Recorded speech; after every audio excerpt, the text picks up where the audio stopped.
Mohbad's father, having listened to the lies, according to him, of Cynthia Omomumo at the Banjo, he decided to come out to debunk and also clarify. And of course, there are certain matters, some issues that are going on right now.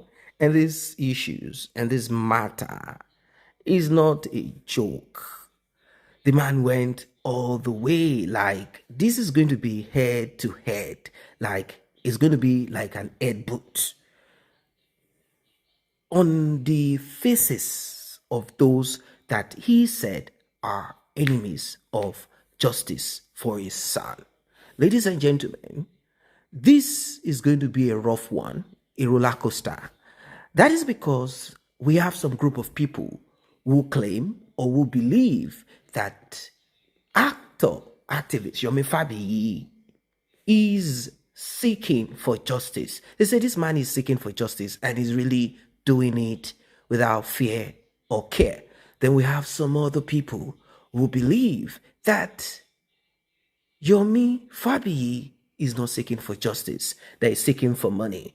And we also have people who believe that Mohbad's father is stalling justice for Mbad so as to be more comfortable.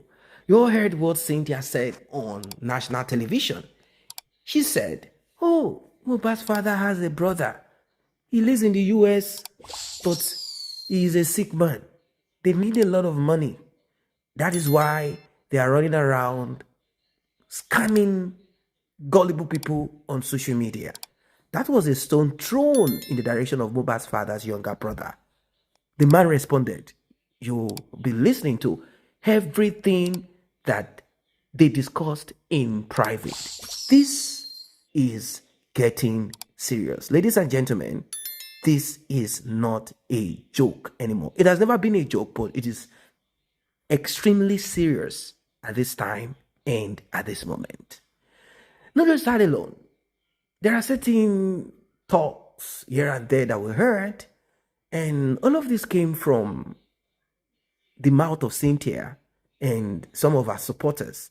These supporters are not your everyday supporter. These are people who have the private number of Cynthia. These are the people who said that to hell with the corpse of Mohbad. And even when he is alive, when he was alive, they say to hell with hell. Anyway, it is what it is. Cynthia said, and I quote, my father-in-law bought the coffin. My father-in-law broke the neck of his son. Now, this struck a lot of us in a bad place. We are like, hold on a second. How can this girl make such? Now, when she said this, we were expecting the host of the show to say, but your father-in-law said, Mr. So and so, the so-called uncle of Mohbad, was the one that purchased coffin and eventually did the doings. They are the ones that did this thing. Mohbad's father was not there. How then can you say he broke the neck of his son? Who does that? How much can you dislike or hate your son for you to want to do that? These are questions that begs for an answer.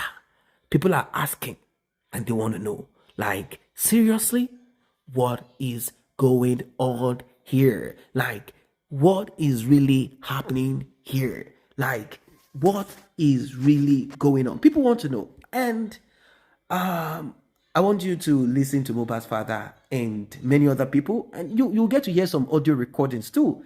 This one is going to be explosive. This is what I call roller coaster. It's just that someone is not well strapped to the roller coaster, and that person is going to fall down yakata. Like and share. Let's get right into it. Tẹ́ bá mi ṣépè fún lágbájá, mi ò ṣépè fún yẹn o. Ẹni tó ń yọ mí lẹ́nu ni mò ń ṣépè fún o. Tó fi justice dààmú mi ni mò ń ṣépè fún o. Tó mọ òótọ́ tí ò sọ, òun ni mò ń ṣépè fún o. Ṣùgbọ́n ìwọ tó dúró lórí òtítọ́, tó dẹ̀ wá justice, ìròyìn ayọ̀ ló máa gba ilé kan. Ìwọ tó mọ̀ tó kàn ń sọ tiẹ̀ ṣá, ọ̀tọ̀ọ̀tọ̀ ni o ìjọ tó bá ti mọ òtítọ́ tó tún padà ń sọ ibi máa bá ẹ o.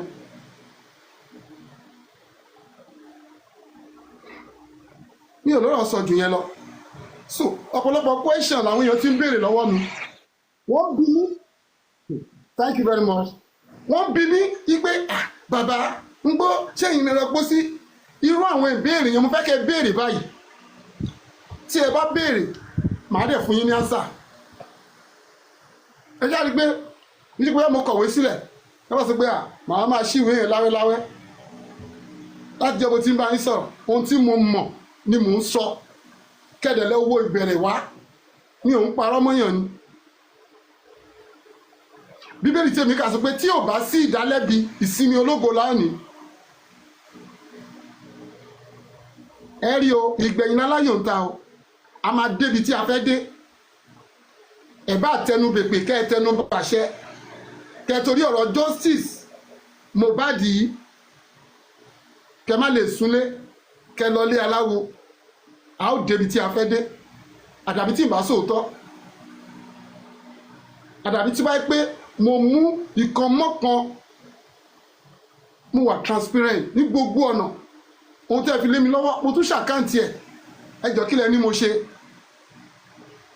tí bàbá yẹn kò lè gbàdúrà dáadáa ni nǹkan náà tẹ̀ sọ pé bóun ṣe ń wo ìkan mú bàbá yẹn dáadáa ṣé Jésù náà ló fi wọ̀n ẹ́ Ọlọ́run ló fi wọ̀n ẹ́ bẹ́ẹ̀ pé tó bá mú bàbá yẹn dáadáa yóò jẹ́wọ́ ṣé mo wà mẹ́rin gbà tó kú aago 9:00 àbọ̀ sáago 10 ni mo tó lajú mi rí òkú Mohbad bàbá yẹn ni ó ti gbóná àkáǹtì ẹ̀ this is the time tí fọ́ọ̀fù rẹ̀ sì wà very very important kọ́ tẹ̀ gba fóònù mi nọ́mbà mi rèé kí gbogbo ayé rí wọ́n ṣe fọ́ọ̀fù rẹ̀ sì yẹn kí wọ́n sọ pé bàbá ti gbowó báyìí o èwo mo tún sọ fún gbogbo àgbáyé yìí láì ṣe pé wọ́n kówó ilé fún mi pé kí n lọ kanlé kò sí mílíọ̀nù tó wọnú àkáǹtì mi rí ní àkókò kòrónà kòró yẹn tí gbogbo ìta dágbágbá àkókò yẹn lẹ́nìkan fún mi ní 1.5 tó sẹ̀dẹ̀ sákàǹtì mi pé kí n lọ fi kanlé fóun lẹ́yìn yẹn mílíọ̀nù wọnú àkáǹtì mi rí onígbà tó ti gbowó ikú ọmọ ẹ̀ gbà tó jẹ́ kó sáré lọ sí bí wọ́n ṣe rò ó nìyẹn torí pé ó mọ̀ ọ̀run dáríjì ẹ̀ ṣùgbọ́n nígbà tó wá mọ̀ níta ni ó mú ọ ohun tí ó mú ọ ó wà lẹ́gbẹ̀ẹ́ ilé ẹni náà ò ní tòrò àṣẹ́gun bẹ́ẹ̀ o ẹnikẹ́ni tó fi kú ọ̀rọ̀ Mohbad tó fi ń da ayé láàmú tó fi ń dà mí láàmú ọ̀run máa dà láàmú láti gbé ọ̀rọ̀ bàbá wọ́n ṣe yẹ kó wọ ọṣọ báyìí wo bàbá tọ́mọ ẹ kú ṣe yẹ kó wọ ọṣọ báyìí ṣe yẹ kó máa dán báyìí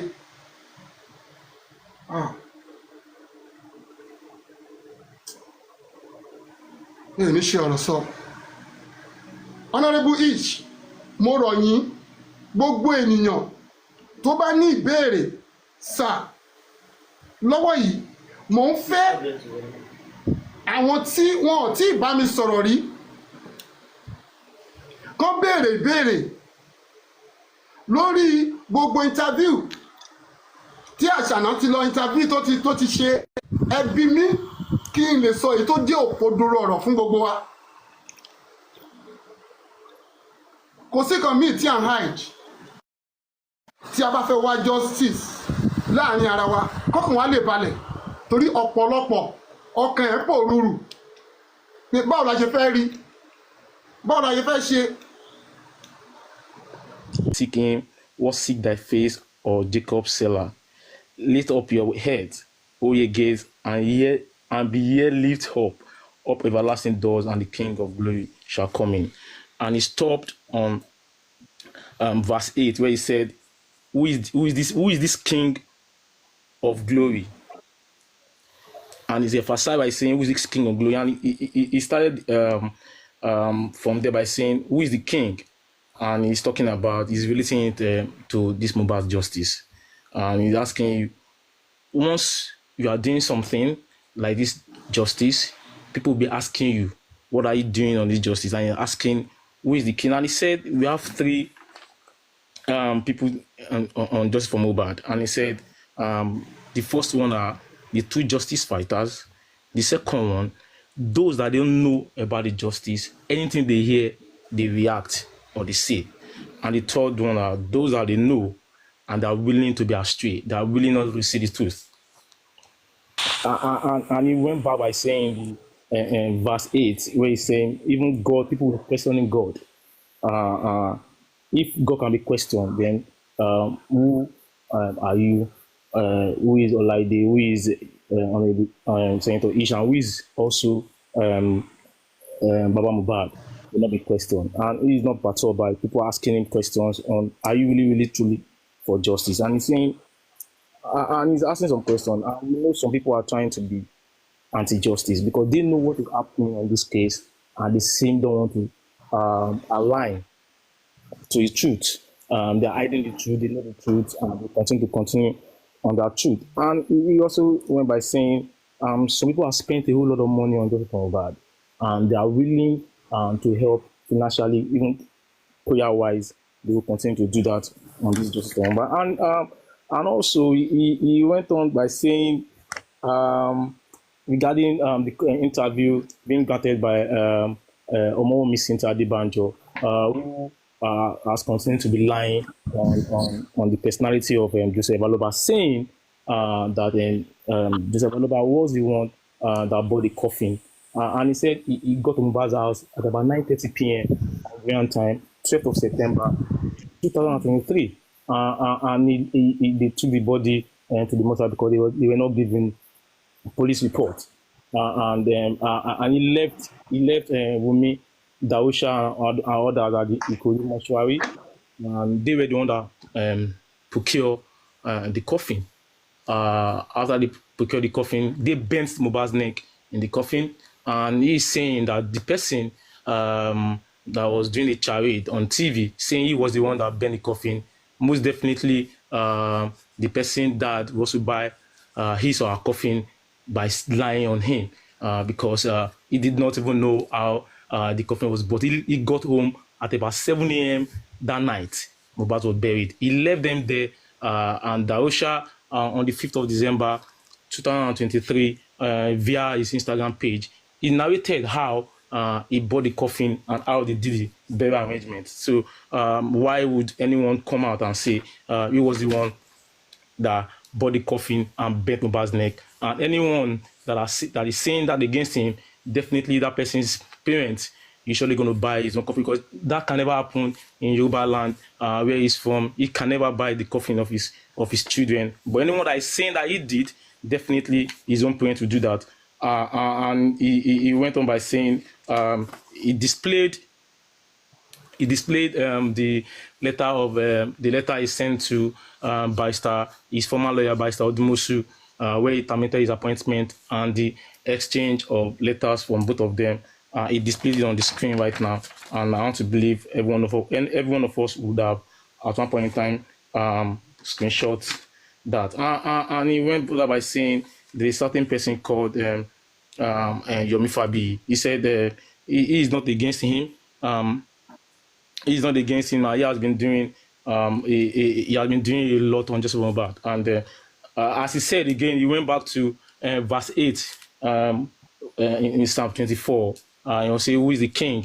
You can be questioned, and anybody can be questioned, but that does not mean he is against him. He has never at any point in time been against Yomi Fabi. He loves what he is doing, and she continued doing what he's doing. And he also said that he's not going to defend anyone on just one bad. Recall that when Daosha was embalmed, that was petitioned, he got to the police station and he said, even if it is his mom or his dad or his brother or anybody, they should be picked up. And then he's not having this, like, he's not taking this lightly. If it is anyone in his family, they should be very responsible.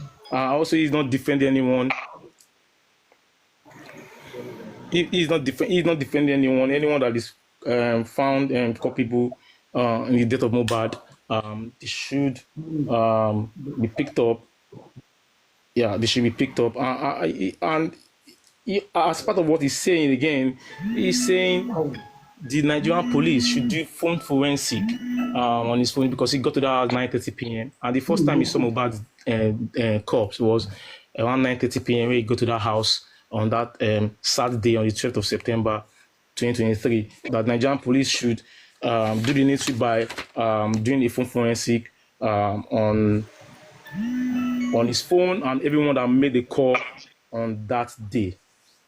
And lastly, he said every question you want to ask, anyone that want to ask a question should come up. Maybe those that have never asked him questions on his live, they can come up and ask him questions regarding the interviews being granted by Omo Misinta Adebanjo, regarding first how Mohbad's head was bent, and also regarding the DNA. So by this time, we want to try to bring up people. My wife, we are ready. You can start bringing people up so that they can come up and ask questions. Please. One that's listening, you do not have to explain yourself. You have the backing of many of us, as long as you truly fight for your son. We all now understand what happened. You don't have to explain to us anymore. That's all I have to say to you. We know, without any of those people in the house telling us, we are not stupid. We know what you did, and you'll be held accountable, whether through the court or if the court doesn't want to, you will be held accountable.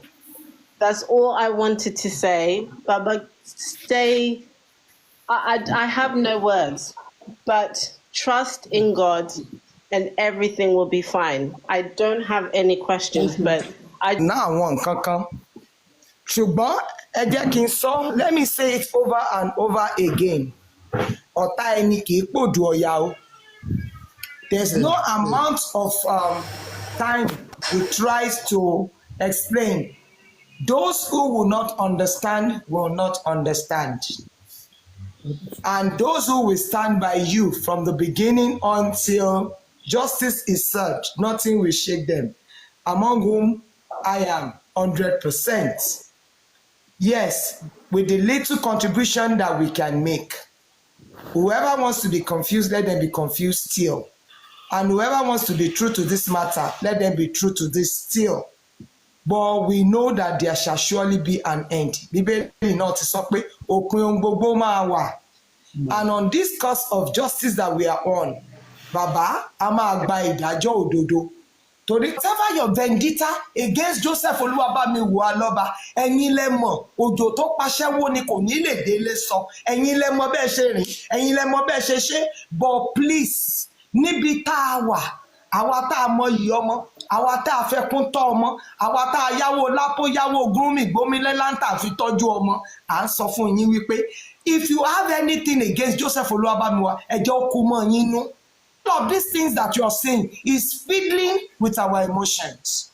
And from this moment, please hear it and hear it well, that we mothers, we genuine fathers, we can no longer accommodate your slothful attitude. And of course, the ridicule that you are making of this matter. Èmi dẹ̀ sọ kò gbómi lẹ́nu wípé sẹ́ níwọ̀n ìgbà tó ti jẹ́ wípé àdààmú lórí ọmọ ni. Joseph Olúwabámiwò, it is not in the place of a man to nurture a child to success. For Christ's sake, it is not in the place of man. Ọmọ mẹ́ta ni Mama Mohbad kólẹ̀. Blessing, a gbọ́ pé ó gboyún kó tó wọlé ọkọ. Mohbad, ó jáde gbogbo wa náà la rí fídíò tá a padà rí.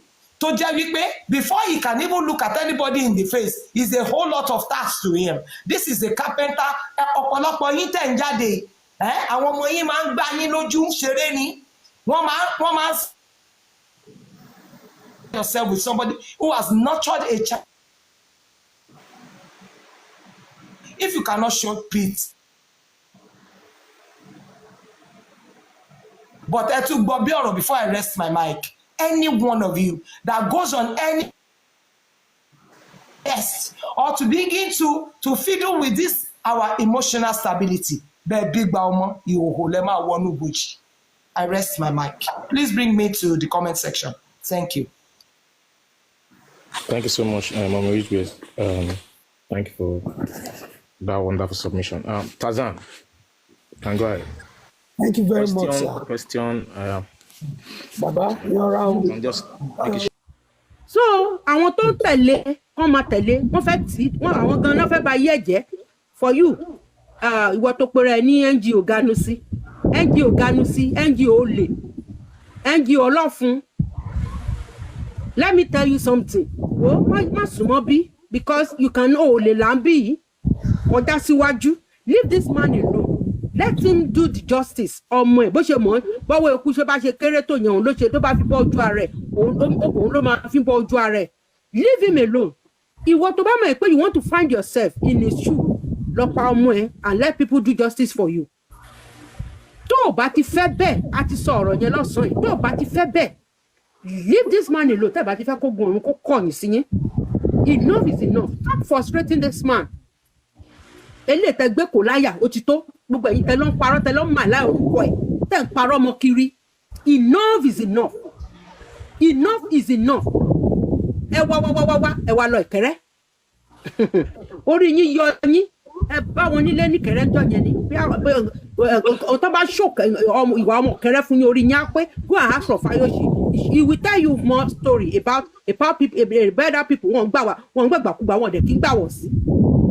Please baba ẹ jẹ́ kí ọkàn yín balẹ̀ ẹ nídìí èrò mo ti sọ fún yín èèyàn lẹ need Ọlọ́run dẹ̀ ó ti surround yín pẹ̀lú àwọn èèyàn tẹ need yẹn they really love you with whatever you do wọ́n love yín wọn dẹ̀ ní báṣì yín ẹnikẹ́ni tó bá fẹ́ràn yín tó bá sọ pé òun fẹ́ràn ọmọ yín òun ò fẹ́ràn yín kò fẹ́ràn yín irọ́ ló ń pa òtítọ́ kan ò sí níbẹ̀ olè ni wọ́n nǹkan tó fẹ́ jẹ ni wọ́n ń wá royalty Mohbad ni wọ́n ń wá all of you ẹ lọ jókòó sẹ́yìn go and do justice for other innocent people tí wọ́n ń pa ní Nàìjíríà. Thank you very much Mr. Muyiwa. God will continue to support you as you are supporting Baba. God will support you and will take care of everything that concerns you. Ẹ jọ̀ọ́ bàbá one thing tí mo fẹ́ bẹ̀ yín fún òun ni pé ẹ má bá wọn sí nínú pé káwọn kankan má jí papọ̀ peace.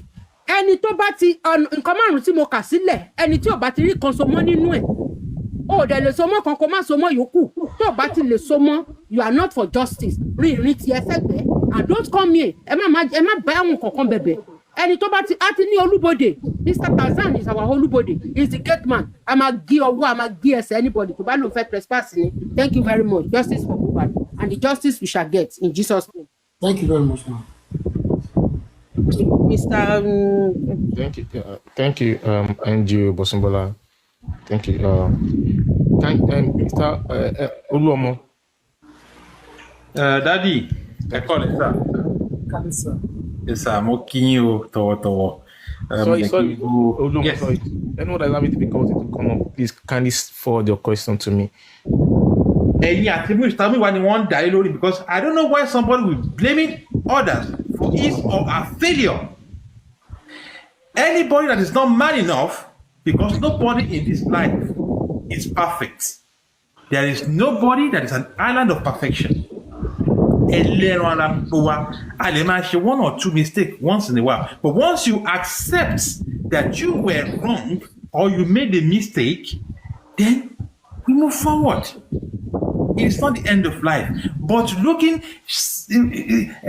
trying to put that blame on others is very, very bad. Irú ẹni bẹ́ẹ̀ ò dẹ̀ níbẹ̀rù Ọlọ́run. Nítorí ìdí èyí dájì, ẹ jọ̀ọ́ ẹ mọ irú àwọn tẹ́ máa bá sọ tí nǹkan kan bá wọ́n ti bá àwọn gbé nǹkan lọ́wọ́ nísìnyí o. Tí nǹkan yẹn bá ṣe tán, wọ́n á tún lẹ́yìn lè tún kọ̀ sí. That is why tó rọrọ CCTV ẹ̀ ń dáadáa àwọn yẹn ní àwọn ló fà àdẹ̀mọ́ gbogbo sórí yẹn pátá lámù. Di wọ́n tí wọ́n tún sọ̀rọ̀ lọ́rọ̀ fídíò sí tí kankan bá tó ṣẹlẹ̀ lórí ẹ̀ wọ́n á ní mo fún wọn ní proof mo ṣe everything àwọn ló tún bàjẹ́. So I want to beg you please ẹ jọ̀ọ́ ẹ mọ ẹni tí mi ń tó láti gbà yín mọ̀ràn ṣùgbọ́n bó ṣe rí lọ́kàn mi mo ṣe ń sọ yìí ẹ mọ ẹni tẹ́ máa bá ṣiṣẹ́ to avoid all these unnecessary bashing and irrelevant false accusations. God bless you, sir. Abọ́lọ́wọ́n adó tíyìn. Ẹ ṣé gan daddy. Thank you, sir. Thank you, Mr. Lady. I'll go down for some. Thanks so much.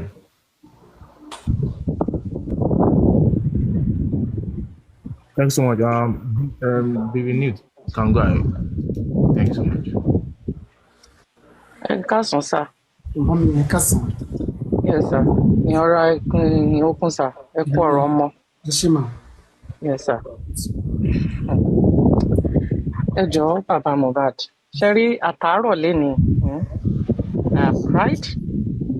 I have laughed. Bí èmi bá dúró lórí òtítọ́ tí mo dẹ̀ mọ̀ tí mo gbàgbọ́ ẹni pé ṣé ìránṣẹ́ Ọlọ́run lélẹ̀ ṣé òun ò lè kúnlẹ̀ síwájú ẹ̀. Ọmọ Adébóyè kú ó bẹ̀rẹ̀ sí ń preach. Ìdí tí mo fi dárúkọ Adébóyè ni pé ó jẹ́ ẹni tó ní orúkọ tó lè ṣiṣẹ́ ìránṣẹ́ ẹ̀ débi àmì. Mo wà lábẹ́ administration ẹ̀jọ́ kan. Only the Lord want to bring 100 babies and I didn't know whether mommy Gio will receive one. Mo wá ń wò pé ní ẹsẹ̀kẹsẹ̀ yẹn àwọn tí wọn ò tí ì lóyún ọ̀run padà fún wọn ní oyún.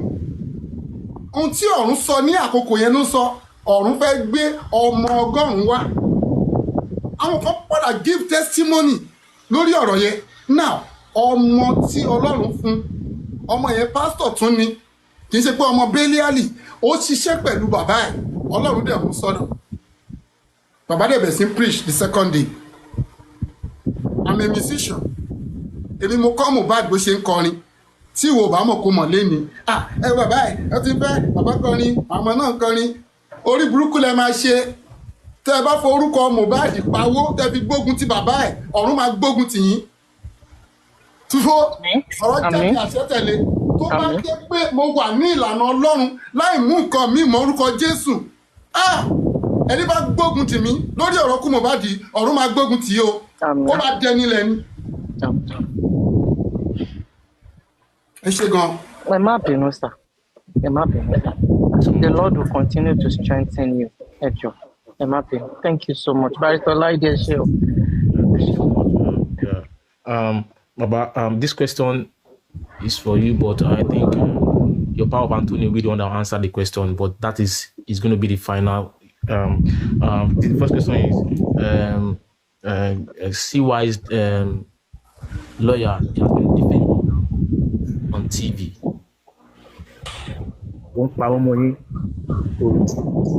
But he was saying, you bailed the suspect. And people are, like 5 people have asked me the question that, what are you going to do about it? I know Mr. Miwa should be able to answer that. And secondly, about the DNA. Someone asked about the DNA. I think Mr. Miwa knows to answer that because we know that that's the reason why she has been granting interviews here and there. And the third question, someone asked me about the property. Please, sorry, Baba, you don't answer me anything about property at all. Please, the person asking the question in the DM. I'm sorry, he's not going to attend to that because he attended to that last week and he twisted the entire thing against him. Thank you. Let me explain something about the properties issue. When Mbad come back from tour, Baba, ẹ má bínú. Wọ́n máa twist ọ̀rọ̀ yín. Ẹ jẹ́ kí n ṣàlàyé fún yín. Ṣebí èyí tí wọ́n ti gbọ́ náà twist. Now, ọmọ yẹn tí nǹkan bá dùn, ó máa sọ fún mi. Bó ṣe rí mi báyìí ní dádì, òun ti ra lé o. Òun kò tí complete owó lé yẹn. Tóun bá ti complete ẹ̀, màá wá gbàdúrà sí lé yẹn. Ó wá ní ṣé ọmọ kan táwọn pípù yìí ṣe fún mi. Ẹjọ́ ìyàwó ẹ̀ ló fi sùn mí. Ó ní wọ́n gba owó lọ́wọ́ òun. Kóun tó dé, ó ní wọ́n lọ fi ra ilẹ̀ lórúkọ Liam. Ó bi nínú, ó sọ feelings ẹ̀ fún mi ni. Ó ṣe dé ìjọ tí mo tójú mi kàn báyìí. Ohun tó kọ́ sọ fún mi nìyẹn. Ṣé mo mọ̀ pé lọ́ra ilẹ̀ lórúkọ Liam? That's 2 plots ní Ẹlẹ́pẹ̀. Ó ní ṣé mo rí àwọn pípù yìí o. Mi ò dẹ̀ béèrè. Kí ló kàn mí pẹ̀lú property? Èyí tí mo ní tí mo fẹ́ gbélé méjì ni. Ọjọ́ mélòó la fẹ́ lò láyé tá à ń wẹ̀ wọ́n irin? Èyí tó rà fún mi, mo gbà yí pé òun ló ní. Ó gbalẹ̀ lójú ayé, ó lọ sí òkú ẹ̀ síbẹ̀. Is that making sense? Ṣé ìgbà tí mo lọ sí síbẹ̀ yẹn, mo fẹ́ jogún ẹ̀ nìyẹn? Ó rà fún bàbá ẹ̀, òun ló ní. Even ṣe ló yẹ kí n sọ pé wọn ò gbọdọ̀ sí sórí ilẹ̀ yẹn ká sọ pé mo fẹ́ claim ẹ̀. Bẹ̀tẹ̀ lòmí ò ronú débẹ̀.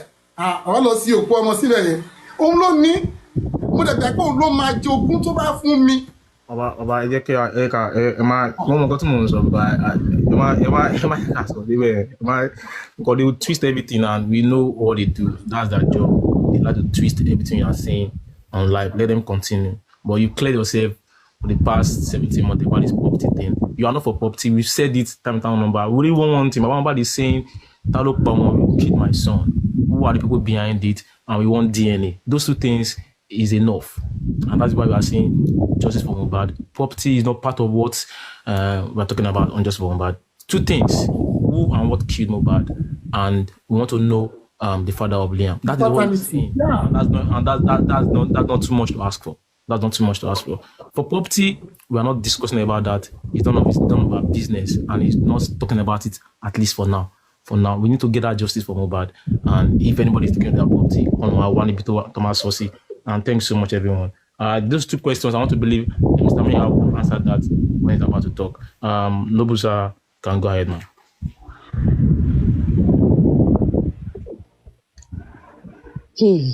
Thank you so very much, Barrister Olaide. Daddy mi. Yes, ma'am. Mo fẹ́ kẹ́ ẹ mọ̀ kankan. Ọlọ́run sọ nínú ìwé rẹ̀ ó ní wò ó báyìí ni Olúwa wí wò ó èmi yóò gbé ìjà rẹ̀ jà. In everything like going on now, I want you to know that Ọlọ́run á gbé ìjà yín jà. From day one, my people, I greet everybody in the house. My manners, my bad, my manners, Moki Gbogbole, Vengeance, Mr. Muiwa, everybody, Moki Bimi, you know. Mbad said, my disciples, we are all one. Moki, my manners. Daddy, I want you to know this very well. Mo fẹ́ kẹ́ ẹ mọ̀ kíní yìí kí tó bẹ̀rẹ̀ sí í sọ̀rọ̀. Ọlọ́run máa gbé ìjà yín jà. Ogun eléyìí ó lé. Victory will be at the end of everything. Victorious is yours. Wili Lekan. I've been looking at interview. I was weak in my spirit. How did Mohbad copy with this game? Let me see, my people. You might think, yeah, what is she saying? What is she saying? I will land it, but boy, you don't tell me.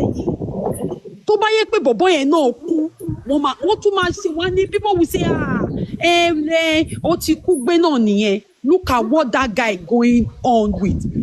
Ìkọ̀ tí bọ̀bọ́ yẹn go through kò yàtọ̀ sí ọ̀rọ̀ Mohbad.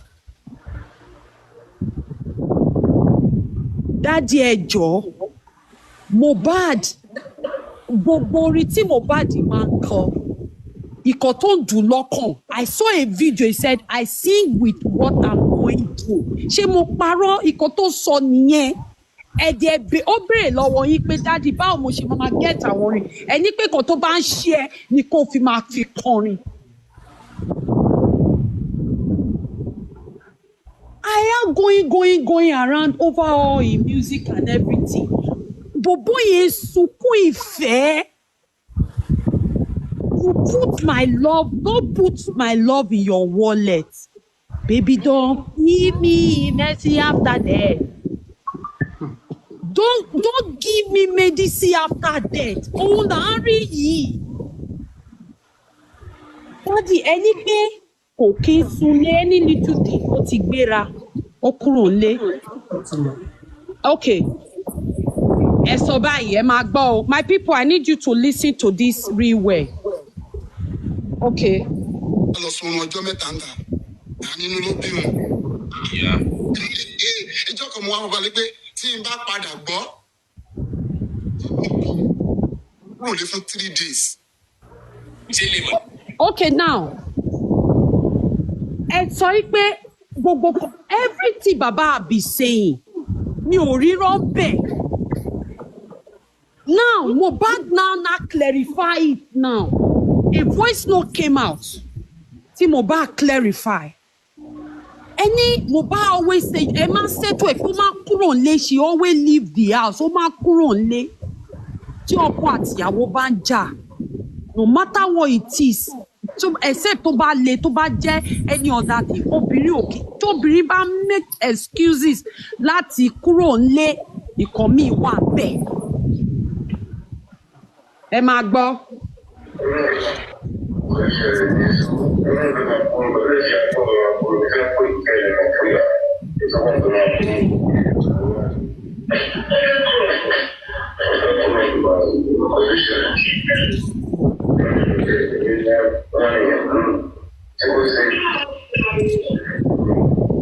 Ẹ̀yin èèyàn mi, my people, Mohbad reported to the mother-in-law, Jùmọ̀kẹ́ Gbéwì.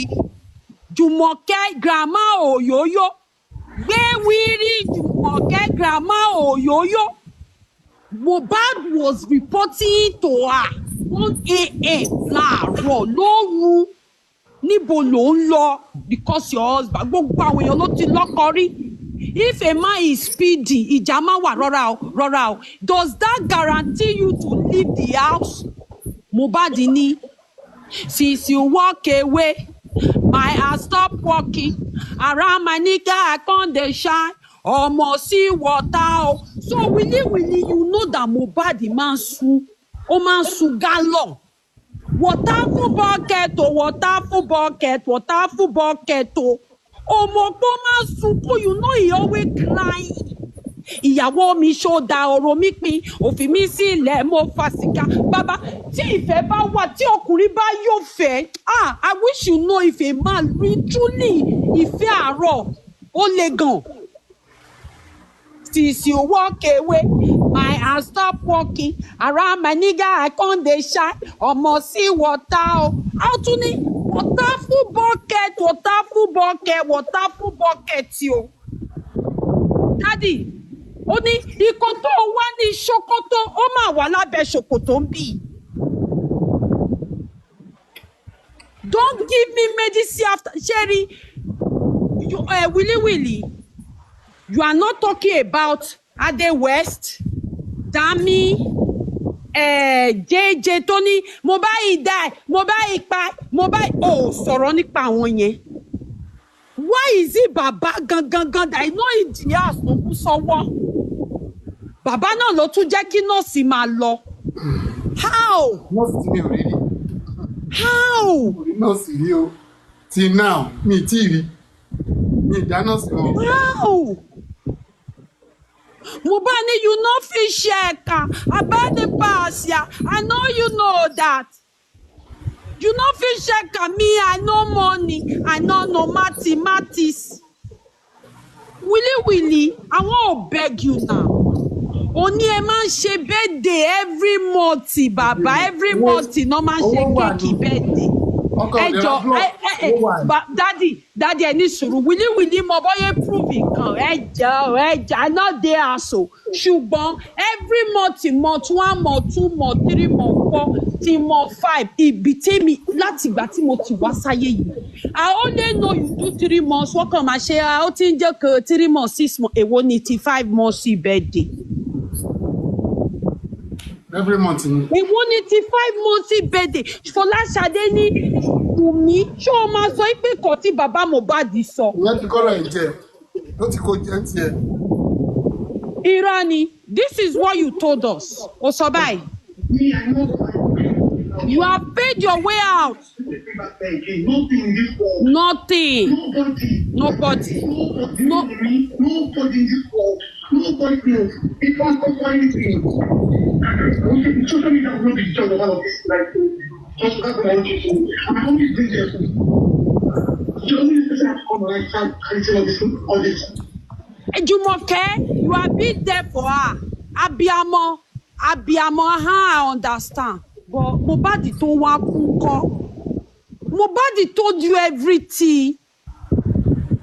Mohbad fẹjọ́ sùn ẹ́. Mohbad always told you everything going on. Ó fẹjọ́ sùn ẹ́ pé ọmọ yìí tún ti lọ lóru. Kí ló ṣe sí? My people, I want to tell you people, it's not about only Mohbad now. Àmọ́ ètò tún bọ̀ níwájú. Àwọn family nọ́ọ̀sì ní Mohbad ti weak kí nọ́ọ̀sì tó dé.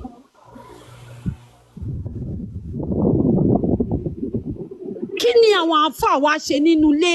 In your interview, why do you not tell the interviewer pé they bá mi mo before the barber come? Why did you not tell them? Why? Ṣé wọ́n ẹ̀ ń bá mi ni? They bá mi Mohbad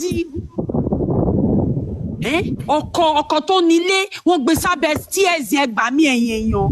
They put olórí ilé ìdí ẹ say your husband or your you 30 years old o tún wá lọ sí ìbẹ̀rẹ̀ àgbà wá kíkì kọ́lọ́wọ́ ọmọ 25 years old kọ́lọ́wọ́ kò lówó o dẹ̀ ń kígbe kò lówó.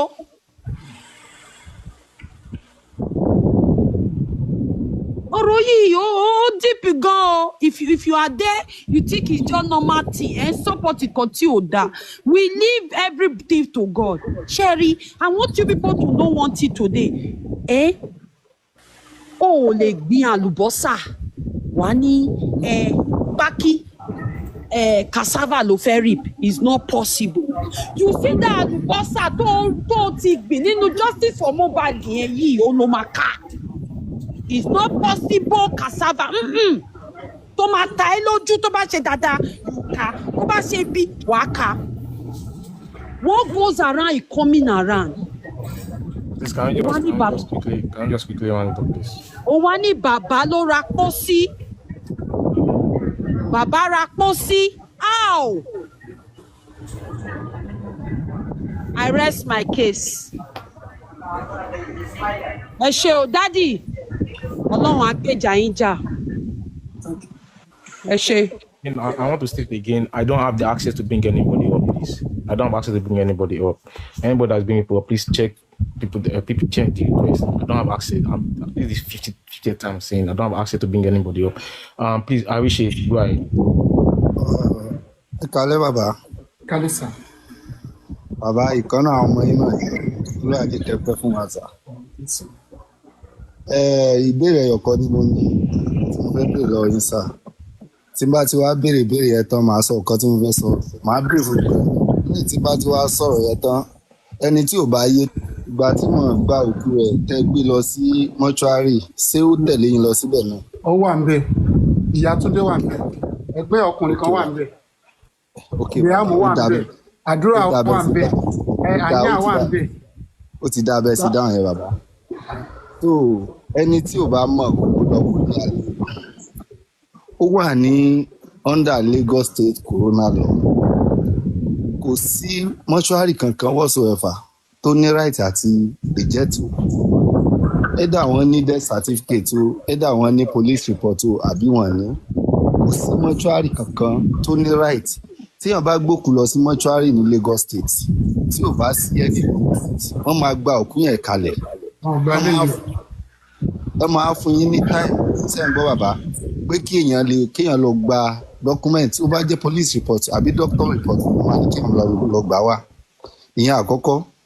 Ìyẹn wá jẹ́ kí we understand ọ̀rọ̀ nípa all stations settle tí Arabi sọ nígbà yẹn. Ókè ẹ̀yin olórí burúkú tẹ̀ ń drag bàbá yìí. Jáde kẹ́ sọ pé ẹni tó ní all stations settle tó sọ̀rọ̀ yẹn ó ti ní nǹkan tó rí tó fi sọ̀rọ̀ tó sọ yẹn. And then ibi tí olórí bú ọmọ yìí ìyẹn Wùmí tó ti ń lọ grant interview kò fi ibi kankan kó fi mention Sam Larry. Ibi tẹ́ ẹ ti máa mọ̀ pé ọwọ́ ti kan ọwọ́ nìyẹn. Àwọn àlè nìyẹn. Kò fi ibi kankan kó fi mention Sam Larry. Ok, èèyàn gbé ọmọ lọ sí police station ó ti kọ statement kankan sign wọ́n ní àwọn ò lè gbà kí bàbá máa gbé lọ àwọn á tún gbé lọ mọ́ṣúárì. Ẹ lọ wẹ́ ẹni tí ò bá yé kó lọ wò ní alẹ́ yìí ní Lagos State Coroner Law tó bá gbókù lọ mọ́ṣúárì tó bá ní dọ́kúmẹ́ǹtì lọ́wọ́ wọ́n máa ní kó lọ gba dọ́kúmẹ́ǹtì yẹn wá ni.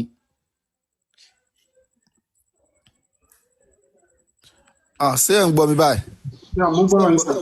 Wọ́n máa ní kí wọ́n máa fún yín ní táì pé ẹ lọ gba dọ́kúmẹ́ǹtì wá. Ẹ dẹ̀ máa lọ gba dọ́kúmẹ́ǹtì ẹ máa lọ fún wọn tó bá jẹ́ òkú tí òkú yẹn tó yẹ pé ọ̀nà tí Mohbad gbà kú ló gbà kú àwọn gẹ́gẹ́ ẹ ti máa ibi ẹ máa explain everything. Òkú ni midnight ni. Wọ́n máa ní Lagos State ló máa take care kò ní kí family Lagos State ló máa decide pé ẹni yìí ọ̀nà tó gbà kú agbọ̀rọ̀ sí autopsy and toxicology fún.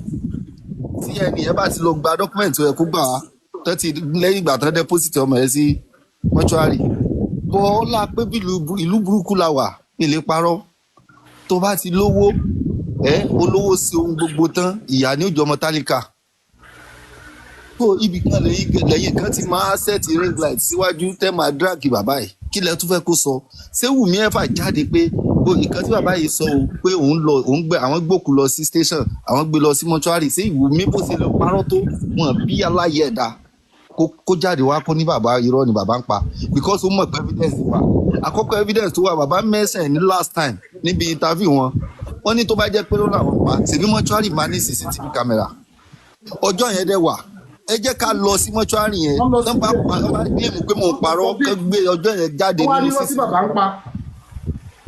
wọ́n kí lẹ́tọ́ fẹ́ kí bàbá yìí sọ gbogbo ẹnikẹ́ni èèyàn kẹ́yàn tó máa ń sọ pé nǹkan tí bàbá yìí ń ṣe kò mọ̀ ṣe kò ṣe ìdúgbò tó bá fẹ́ ká support ẹ gbàdúrà kẹ́nìkan ọmọ tó kọ́ bí pa kọ́ wá lọ wùwà kọ́ bàbá yìí bó ṣe yẹ kó ṣe kí wọ́n ṣe bó ṣe yẹ kí bàbá yìí ṣe àmọ́ á ní bàbá yìí lọ́wọ́ bẹ́ẹ̀ ní í ṣe sí. ẹ mọ àwọn tá à ń bá pò ní.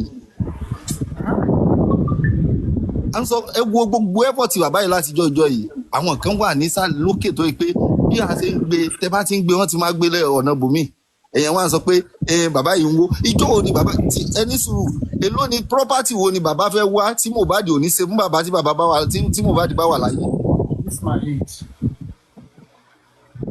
bẹ́ẹ̀ ni gbogbo nǹkan tá a máa ń ṣe ẹnikẹ́ni tí ò bá fẹ́ gbé ọmọ sí mo gbàwé látàárọ̀ bọ̀ kí n lè rí ibi sọ̀rọ̀ wà láì mi tì sínú mo kàn mú orange mo dẹ̀ mọ omi ní.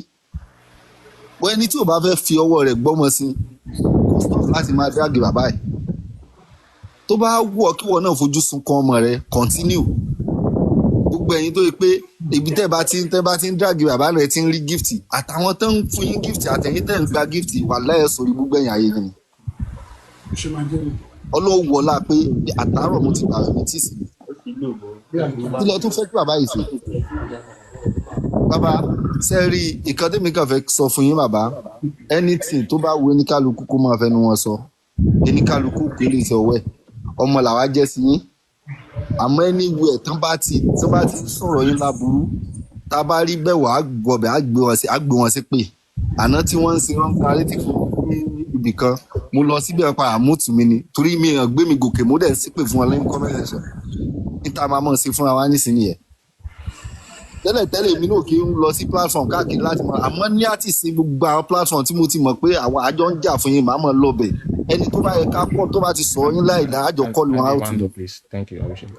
Okay sir baba ẹsẹ̀ wọn lọ́wọ́ àjẹkẹ́ pé fún wa. Said that she only saw it on social media that Mbad was going to be buried the following day. Mbad is saying this caller asked that was Cynthia among those that followed them to the police station also to the road that night. Mbad mentioned those that were there.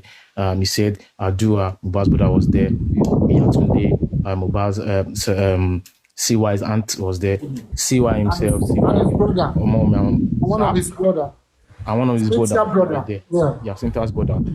They went to Ikodu that night, and Baba left them at the mortuary, stating it clearly because these are one of those lies, and she was spreading on RIS TV on Saturday. Thank you so much.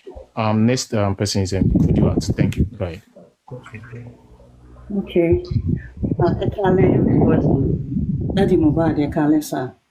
Ekale.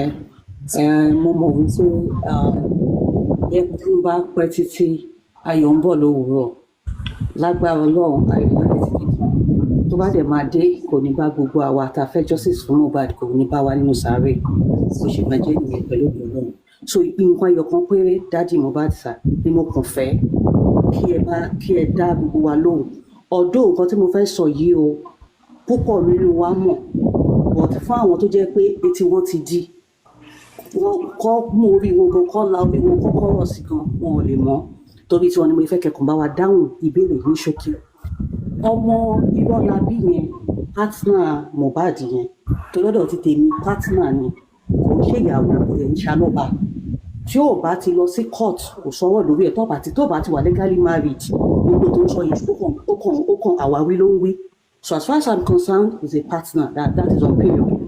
Ẹjọ́ sá ó sọ pé ní ọjọ́ tí Mohbad kú ní alẹ́ yẹn wọ́n dẹ̀ wá ń bí màtẹ̀sán wípé ẹ fi gbogbo wọn lẹ̀ sí mortuary títí di 3 a.m. in the morning 3 a.m. lóru ẹ fi gbogbo wọn sílẹ̀ sí mortuary yẹn dì how come tó wá ṣe wá ń sọ wípé àwọn bẹ́ẹ̀ pé alẹ́ yẹn gangan lẹ fẹ́ sin pé alẹ́ tí Mohbad kú yẹn tẹ́ ẹ débẹ̀ lálẹ́ yẹn tí wọ́n fẹ́ gbé wọlé àwọn bẹ́ẹ̀yìn tẹ́ sọ pé àfilá ẹ máa sán ni so ẹ̀yin tẹ́ fibẹ̀ sílẹ̀ láago 3 òru tẹ́ rìn dé Ìjẹ̀dẹ ní aago 2 àárọ̀ so how come tó wá ṣe ń jẹ́ pé ẹ fẹ́ sin lẹ́yìn tó wà ní mọ́ṣúárì di 3 a.m. lóru ẹjọ́ sàdé ṣókí fún àwọn tó jẹ́ pé orí wọn kò gbé ọ̀rọ̀ mọ́ ẹ bá wa tún ibẹ̀ yẹn sọ tó ń parọ́ mọ́ wípé ẹ fẹ́ sin àwọn bẹ́ẹ̀ yìí. Cynthia ọmọ Adébánjọ mo fi ilẹ̀ sí mọ́ṣúárì mo fi Dàrúṣà lẹ̀ síbẹ̀.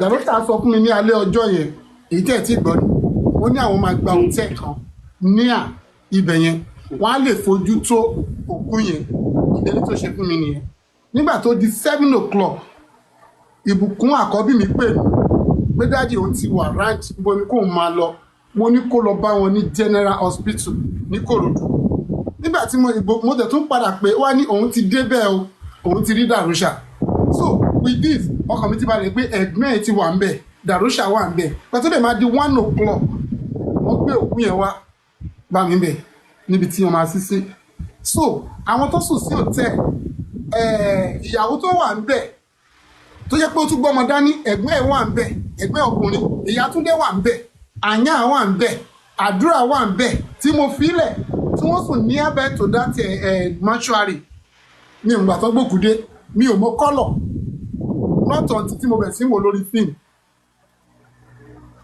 ohun tó ṣẹlẹ̀ ni ṣé wọ́n máa ń tapó sí lóru wọ́n tapó sí lóru at least kan tó lè tapó sí 8 àlù kan tó bẹ̀ sí ṣọ́ọ̀bù àbí 8 àárọ̀ ẹni tó tapó sí fún wọn gan ọ̀gbẹ́ni kan tó ń pè ní kan náà blọ́gà ó ti lọ wá máa yẹn ó kọ̀ pé ká ní kó lè fún wa ní receipt yẹn ni orúkọ the same person náà ló wà níbẹ̀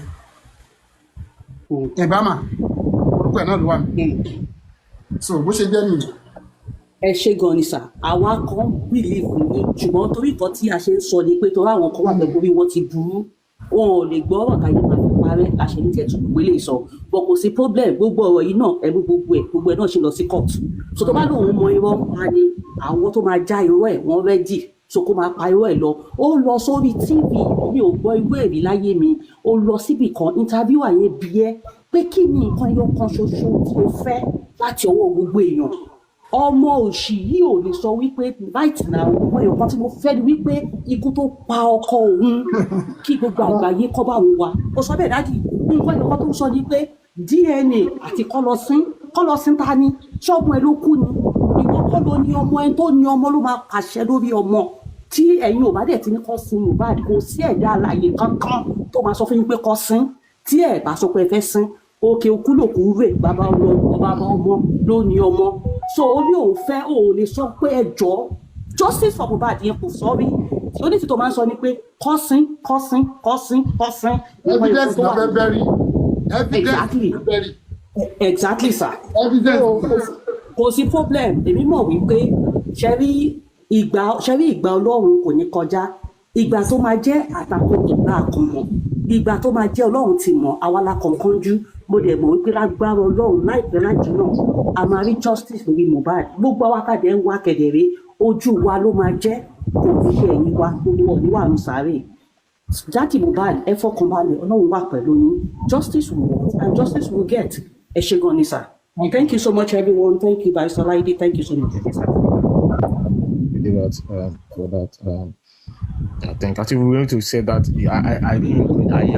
Ayan has been saying he wants to adopt Liam. He was also part of those that went to the mortuary. We want all these people to come and debunk the lies. Yes. They have been lying. Both police station.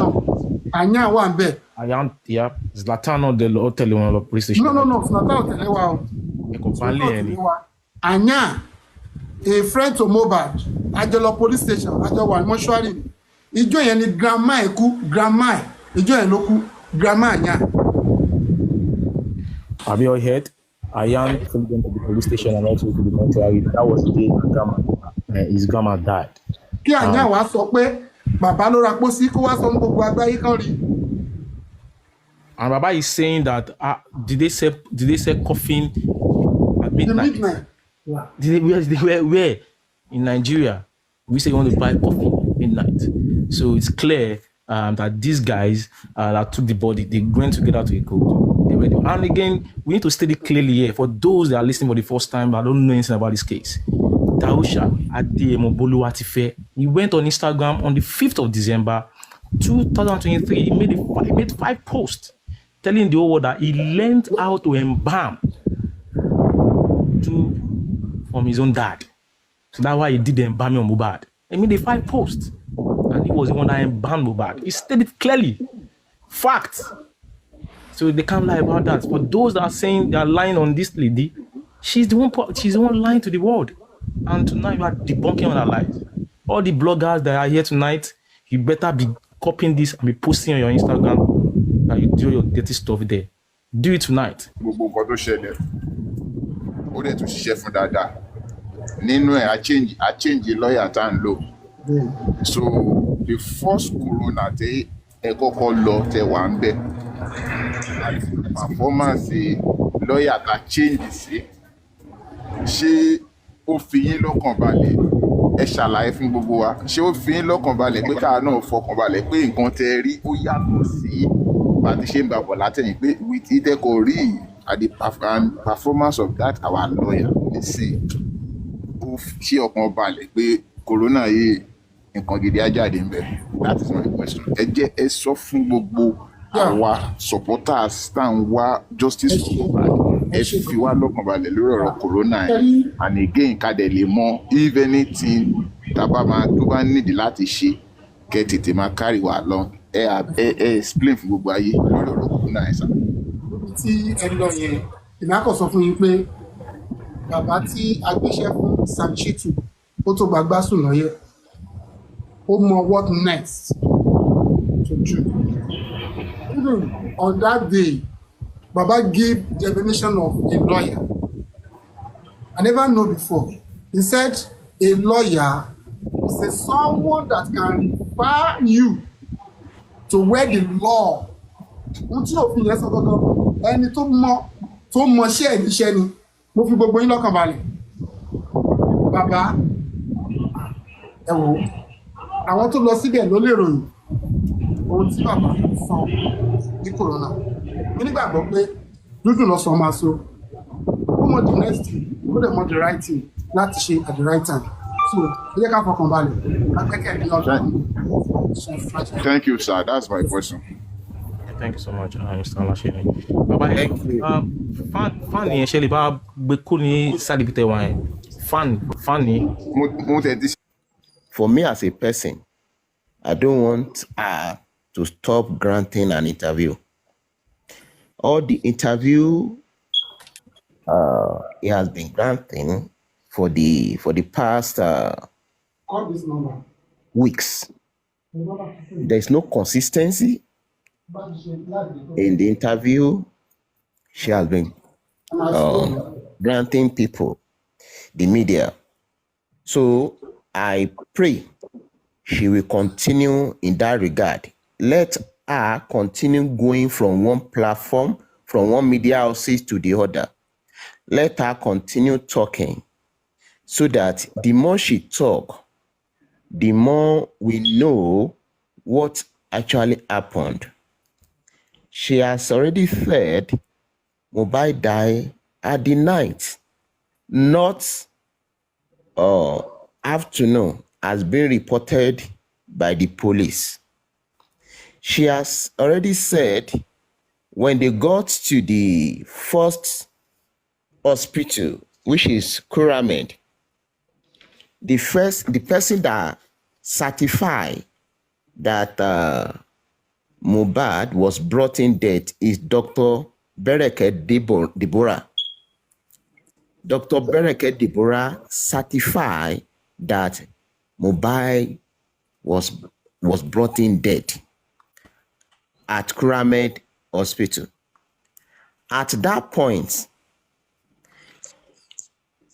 Cynthia Omowumi Adebanjo said nínú interview pé 20 minutes nígbà tí àwọn gbé débẹ̀ pé alive ni wọ́n gbé débẹ̀ pé after 20 minutes wọ́n ṣẹ̀ sọ pé wọ́n sọ pé ó ti kú. He is the one that said Mohbad died at night. He is the one that said they took Mohbad to that hospital Kuramed alive, that it was after 20 minutes. It is all in the interview. After the Dr. Bereket Deborah has already certified that Mohbad was brought in dead, he also alleged in his in an interview that, okay, they took Mohbad body to another hospital, which is Perez Hospital. At the Perez Hospital, they also confirmed to her that Mohbad has passed on. At the second hospital, he was advised, he was given all necessary documentation. He was advised to take that body to the mortuary, to the morgue, and then they gave him all the necessary information. At that hospital, let us even assume, at the first hospital, you were so worried, you didn't know what to do. The second hospital, they confirmed to you Mohbad has passed on. At that point in time, you didn't call anybody. You didn't call his father, who happened to be, you didn't call Mohbad's father, who happened to be your bestie, your best friend. You took that body against the wish of the doctor, against the wish of Dr. Owuala Chigozie, that told you that you should take this body to the morgue. You took that body home. Let us assume around 2:30. Why, on getting home, why didn't you call your father-in-law? Why the lawyer at home? Why the affair at home? Why embalmment? When your father-in-law came, when he took that body to the police stations, your father-in-law, all the people your father-in-law mentioned, according to your father-in-law story, they spent 3 hours in that police stations. Your father-in-law did not know anywhere in that Lekki. You were also the one that directed them to a hospital, to the police station that they are going to. They were there. You sat down there. You did not even deem it fit to go and cry to the DPO, please give this document to my father-in-law. We need this. We need to unravel what killed my husband. But you were there. After they've given you documentation for you to take that body to the morgue. But all this story, you did not tell your viewer. You did not tell people who are interviewing you. But you are busy saying another story. Now, after you left that place, you followed them down to Ikorodu. You were there when your father-in-law left at that 3 a.m. because as a result of your own negligence, that you know what you know what you are doing. Because tí wọ́n bá sọ pé ọmọdé ni ẹ́, ẹ gbé ọmọ yẹn lọ sí hospital àkọ́kọ́, wọ́n sọ pé ó kú. Ẹ gbé lọ sí hospital ẹ̀kejì, wọ́n sọ pé ó kú. Wọ́n dẹ̀ advice ẹ, wọ́n tún fún ẹ ní documentation. That documentation was even confirmed by a report tí police ṣe. Because àwọn ọlọ́pàá ló jẹ́ ká mọ̀ pé at that hospital you were advised, you were given the documentation for you to be taken to the, because I don't know the reason why the police at that point in time did not query you. Why on earth will hospital giving you an instructions and then you refuse to take that body to the morgue? That is for the police. Why on earth did you allow your father-in-law to spend 3 hours in police station? He's already finished writing a statement. In fact, at that point, tó bá jẹ́ pé ìyàwó gidi ni ẹ́, tó yẹ kó ọmọ gidi ni ẹ́, tó yẹ pé ilé gidi ló ti jáde, ibẹ̀ ló yẹ kó bu ọrùn police yẹn, kó bu so pé kàn jọ torí Ọlọ́run. And then you be begging them, please give this thing to my father-in-law so that Mohbad can be taken to the morgue. But because you knew everything that happened from the beginning, you don't want the whole world, you don't want the family to know what happened to your so-called husband. You were doing all these things. I challenge you to a media debate. Not the Baba Mohbad. Me, you are family, you are. I challenge you to a media debate. Go and look for a media debate. I will pay. Let us, both of us, let's face. Go and tell all your interviewer. In your family, your tó bá mọ̀ pé tòótọ́ nǹkan tó ṣe kò sí kọ́lọ́fín bẹ́ẹ̀. I challenge you to the public debate. Jẹ́ ká tura ká tuṣà ok kí gbogbo ayé bá gbọ́ gbogbo nǹkan tó ń ṣe kí wọ́n sọ ẹkún tó lọ sùn yẹn ẹkún ẹ̀ ò tí ì tó. You've not start crying. Ẹkún ẹ̀ ò tí ì tó. Continue lying. Na parọ́ ìwọ ló tún parọ́. You are lying pé orí social media ló ti gbọ́ pé ọkọ ẹ̀ wọ́n fẹ́ bury ọkọ ẹ̀. Meanwhile at the burial orí social media tó ti gbọ́ yẹn náà ti fún ẹ ní aṣọ tó jù sínú kìíní. The cloth you throw this thing. So you've planned all these things. Ṣé orí social media yẹn ló ti gbọ́? So afẹ́fẹ́ dédé gbé aṣọ yẹn wá. Aṣọ tó jù sórí it is on social media. Aṣọ tó jù sínú pósí yẹn tó jù sínú burial yẹn. If not because you've planned everything, because o sọ pé o mọ̀, you didn't even know.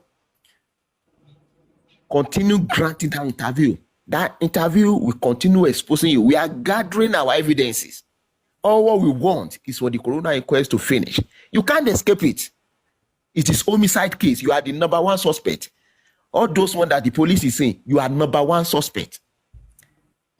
Adura said you are the last person that fought with Mbad.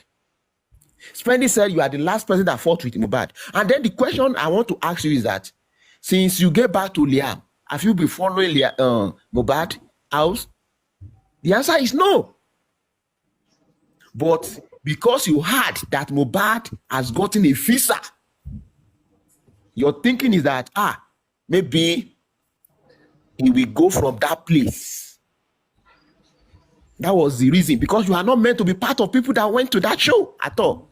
It's because as a result of the fight, you are fighting with Mbad. That was the reason why you took your child and then you forcefully enter that car. You did not even fear that you have a child of 5 months. You are taking that child to a place. If you value the life of that child, you yourself, you value that Liam life, you will not have taken that child to that show, because anything could happen in that show. You knew Mohbad was being bullied. You still went out with that 5-month-old to that place. You knew people can even come and attack your husband, but you still follow Mohbad to that show because of your own selfish interest. I put it to you, that child in your hand, you don't even love him. Because if you do, 5 years old,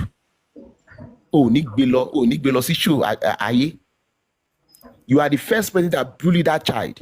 Nobody knew the picture, nobody seen the other picture until you started posting the picture of that boy.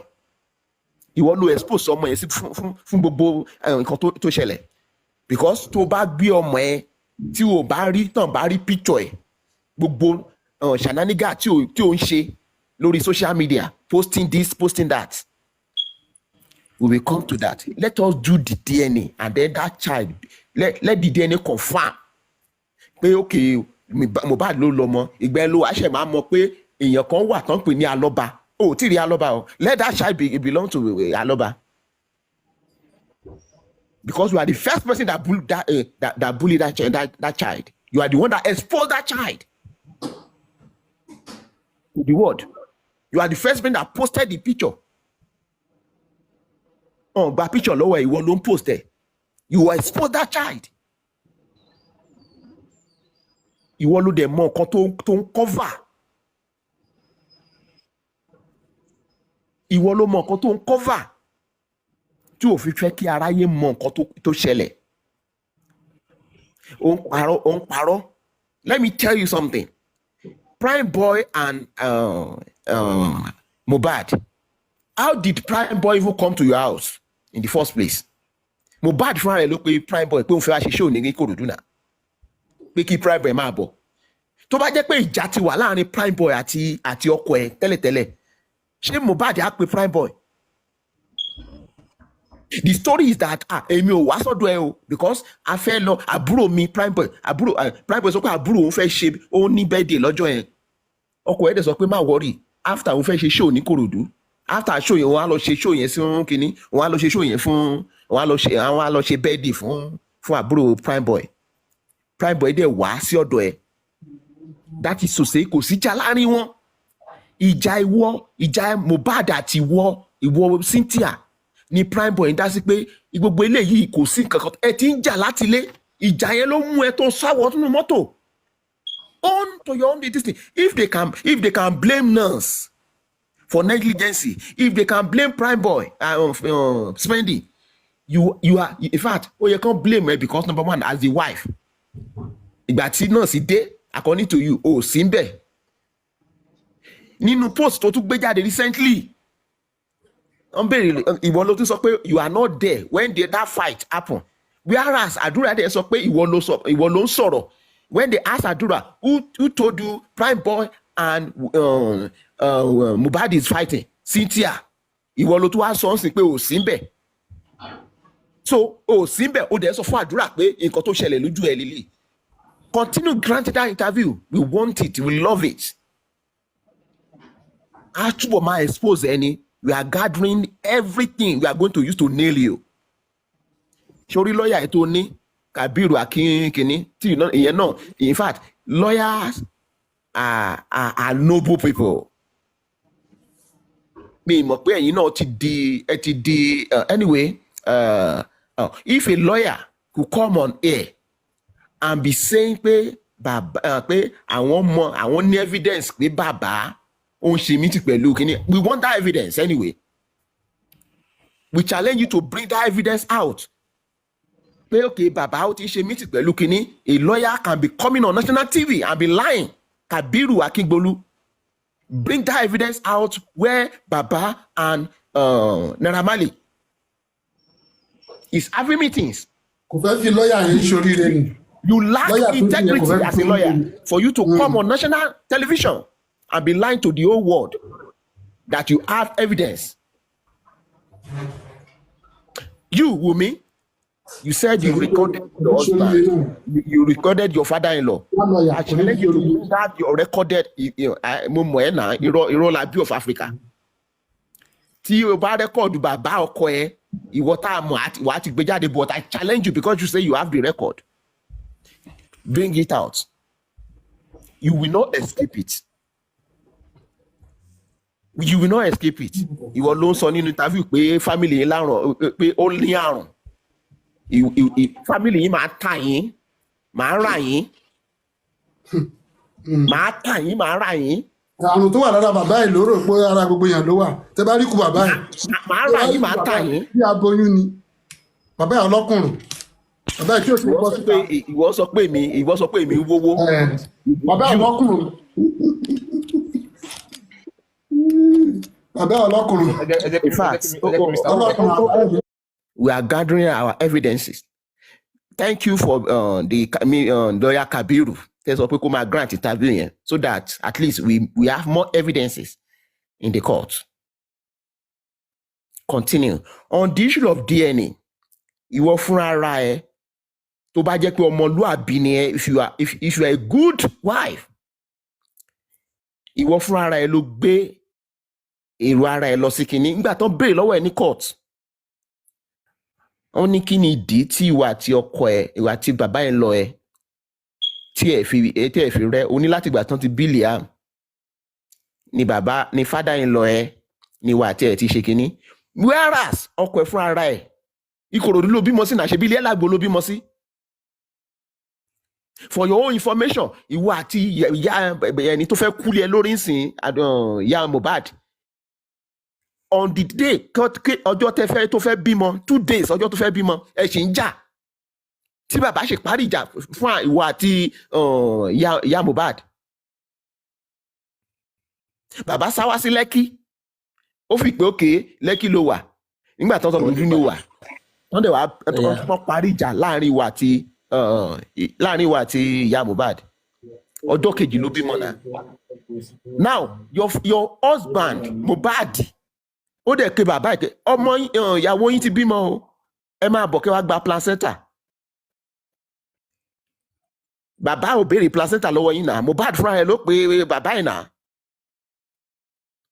Bàbá dẹ̀ ń bọ̀ 10 minutes after Mohbad tún pè padà pé dádì ẹ má wọ́rì wọ́n ti ṣe bí kí lorúkọ ẹ̀ gbà kan kan but iye bàbá ò ṣí wọ́n ti gbà lọ́wọ́ ẹ̀ ó dẹ̀ wù ẹ́ pé ok ṣèbí ọmọ mi ní gbà kan kan ìwọ fúnra rẹ̀ ló tún fẹ́nu ara ẹ̀ sọ ní inquest pé torí pé bàbá ń bínú sí ẹ pé torí pé ẹ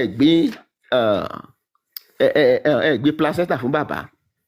Nǹkan tó jẹ́ kí family wa pè lọ́wọ́ Joseph gan fúnra rẹ̀ ni pé àkọ́bí ọmọ ẹ̀ lókùnrin ó pè ẹ́ ó ní kó máa bọ̀ kó wá gba placenta.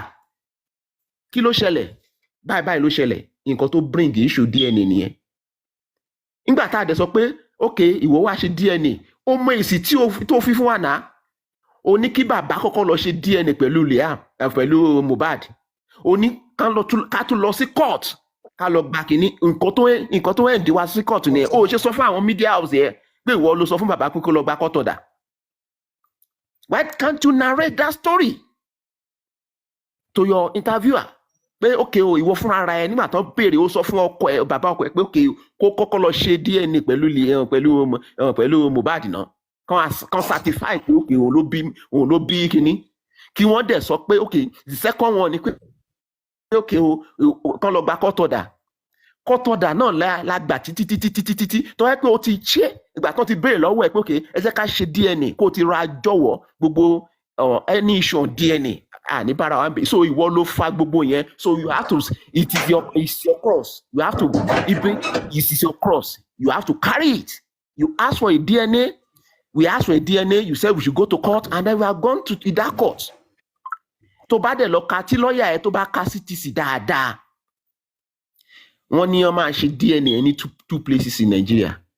The kind of DNA we want to do they don't do it in Nigeria because Mohbad body lè rí fluid ń bẹ̀ mọ́ tissue based DNA la fẹ́ ṣe court ló dẹ̀ grant wa ní order pé ká lọ ṣe DNA.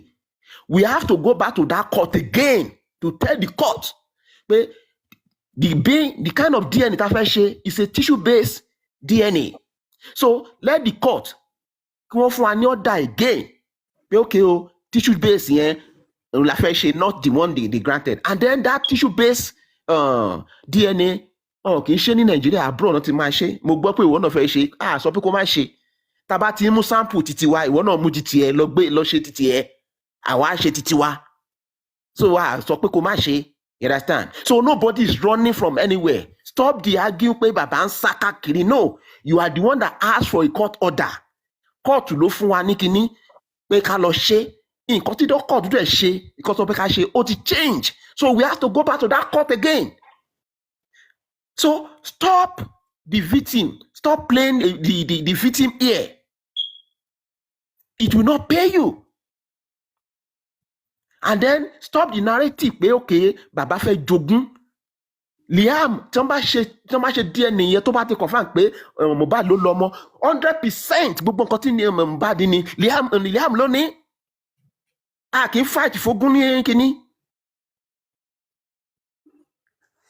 ìran yín ó lè jẹ́ pé ogún la bí ni wọ́n fi ń jẹ kínní because nǹkan ó tiẹ̀ ti show náà because àjogúnlógún ni gbogbo nǹkan tí Mohbad ṣe ẹ̀yin náà lẹ́ ń ṣe kínní. If Mohbad in his lifetime does not have an account tó yẹ pé orúkọ ìyá ẹ̀ ni wọ́n fi gbowó náà fi ṣe kínní, ó ti show pé ogún lẹ́wà jẹ. So the kind of nǹkan tí ẹ ń ṣe ní family yín, don't ascribe that to Joseph Aloba. And then I see it. Bàbá ò kọ́lé. Tí a bá ṣe DNA tí ọmọ yẹn bá jẹ́ ti Mohbad, everything Mohbad has belong to Liam. Bàbá ò kọ́lé. Ilé ẹ̀gbọ́n ẹ̀ láti lọ ṣe introduction. Bàbá ẹ̀ kò kọ́lé. Bàbá ò ní kú àgbè ò kọ́lé, èmi mo sọ bẹ́ẹ̀. Stop the narrative. Kíní kan. Continue granting the interview. I don't know, maybe I've answered the question on the DNA. Bàbá tó bí ò kọ́lé. Ilé ẹ̀gbọ́n ẹ̀ láti lọ ṣe introduction. Yeah, I think DNA and also the fact that the Kabiru Akingbolu also be addressed by the family for defaming Emperor Joseph Aloba. It needs to be taken up, and a lot of people have reached out to me in the DM today and say, what are we going to do about it? And thank God you're acknowledging the fact that you have been making a very clear statement in recent times. So and also the DNA part, thank you for also reiterating that it's going to be a tissue-based DNA, because people want to ask again, and we need to state it clearly here so that the bloggers have been cutting and joining, they need to do that again. You need to kind of let us know why she has been saying, oh, the DNA, I'm ready for the DNA. I'm ready for the DNA. And we need to state it clearly why, and she's coming out to say she's ready, because obviously what you just say just now, she's not acceding, she's not agreeing to it. So, and she's trying to say she wants to do the DNA now. Is it because we want to do it in the US? Is that the reason why she's coming out to do this? Well, the fact is that after the court granted that order, there is an exchange of letters between Baba's lawyer and our lawyer. So he proposed in their letter that, okay, they want to do that DNA at a particular hospital in Lagos. And then I make a suggestion that it will not happen. You cannot tell us where to do that DNA, because you are not the one that asked for it. We ask for it, we will choose where to do it. If you think you want to do this, when we are taking samples, you can take that sample and do it. You can do it on your own. So later, we now let them know that, number one, you cannot even tell us where to do that DNA. As a matter of fact, because their DNA is not being done in Nigeria, and then the kind of the DNA we want to do is a tissue-based, not a swab. We are going to take swab from Liam, fine, but we cannot take any swab from Mohbad body, because Mohbad body, there's no fluid anywhere. So they are taking tissue out of it. So it is not, such things cannot be conducted in Nigeria. So since that is not the order that the court gave us, we have to go back to the court and tell the court that this is the situation of things. So the court will make an order and say, okay, for the mere fact that, okay, we want to conduct the DNA and then it's a tissue base, we want the court to grant that order. Baba is not running anywhere. We are the one that asked for it. So we are not running anywhere. We want to do the DNA. So, but the proper things must be done, because you are the one that said Baba should bring court order, and then we are going back to that court. So, ma kanju, you will also pick a court. Court, you know, like them padà sí. If you want to do your own, you are free to do your own. When we are taking sample, do your own. Let us compare and contrast. And then I give it to you. If we do that test, if it's confirmed, it is Mohbad child every kobo everything tí Mohbad ní Liam ló ní, má kanjú agbójúlógún. Àwọn kan wà ní Nàìjíríà tó jẹ́ pé wọ́n ti lówó ìgbà tán kú ọlá àwọn wọmi ni. Ọmọ wọn ráre léni ni wọ́n ṣe náà bá àti rí àwọn kan àní dárúkọ wọn. So ẹni tó lógún ó ti lọ. So the property tí wà àti lọ́ọ̀yà ẹ̀ tẹ́ sọ pé property gbà kan kan. Stop that narration. What we are asking is that what killed your husband? If at all, Wunmi, if at all you knew nothing, tell the whole world what happened. That is what the family is asking. You are saying Naira Marley, you are not even mentioning Sam Larry anyway, because in all your CTC in request, you never mention Sam Larry. It is always Naira Marley. To you, it is about the royalty. It is about royalty. But you never mention the person that physically, that is on video, that molest, that bully your husband. You never mention ẹni tó sọ pé all stations statue wọ́n ti gbé sí. You never mention that, and then you claim you want justice. You are fighting justice for your this thing. Ọmọ tó gbé dání Ọlọ́run ṣe ọkùnrin ni àbí ẹ̀. Àdúrà tí èmi gbà ni pé kí ọmọ yẹn kó jẹ́ ti Mohbad. Wà wá sunkún láyé. Jẹ́ kí n sọ fún kò sí ọmọ kan tó máa bí lẹ́yìn Liam tó máa great that is going to be greater than Liam. Let me tell you something. Either ọmọ yẹn jẹ́ ti Mohbad o àbí kò jẹ́ ti Mohbad o, there is no child tí o máa bí that is going to be greater than Liam. Either that child belong to Mohbad or it does not belong to Mohbad. I tell you, go and write it down. Kò sí ọmọ kankan tó máa jáde lára ẹ̀ tó máa great that is going to be greater than Liam. The mere fact pé ọmọ yẹn ó tiẹ̀ ní association pẹ̀lú Mohbad lásán tí ò bá jẹ́ ti Mohbad, that child is going to be great. But ẹkún ayérayé lọmọ yẹn máa jẹ́ fún ẹ, I'm telling you. Pé o mọ òótọ́ and then you are not saying it. Pé o mọ òótọ́ and then you are not saying it. You have me to contend with. Ṣé ìwọ ló ń dárúkọ mi? Irú ẹ.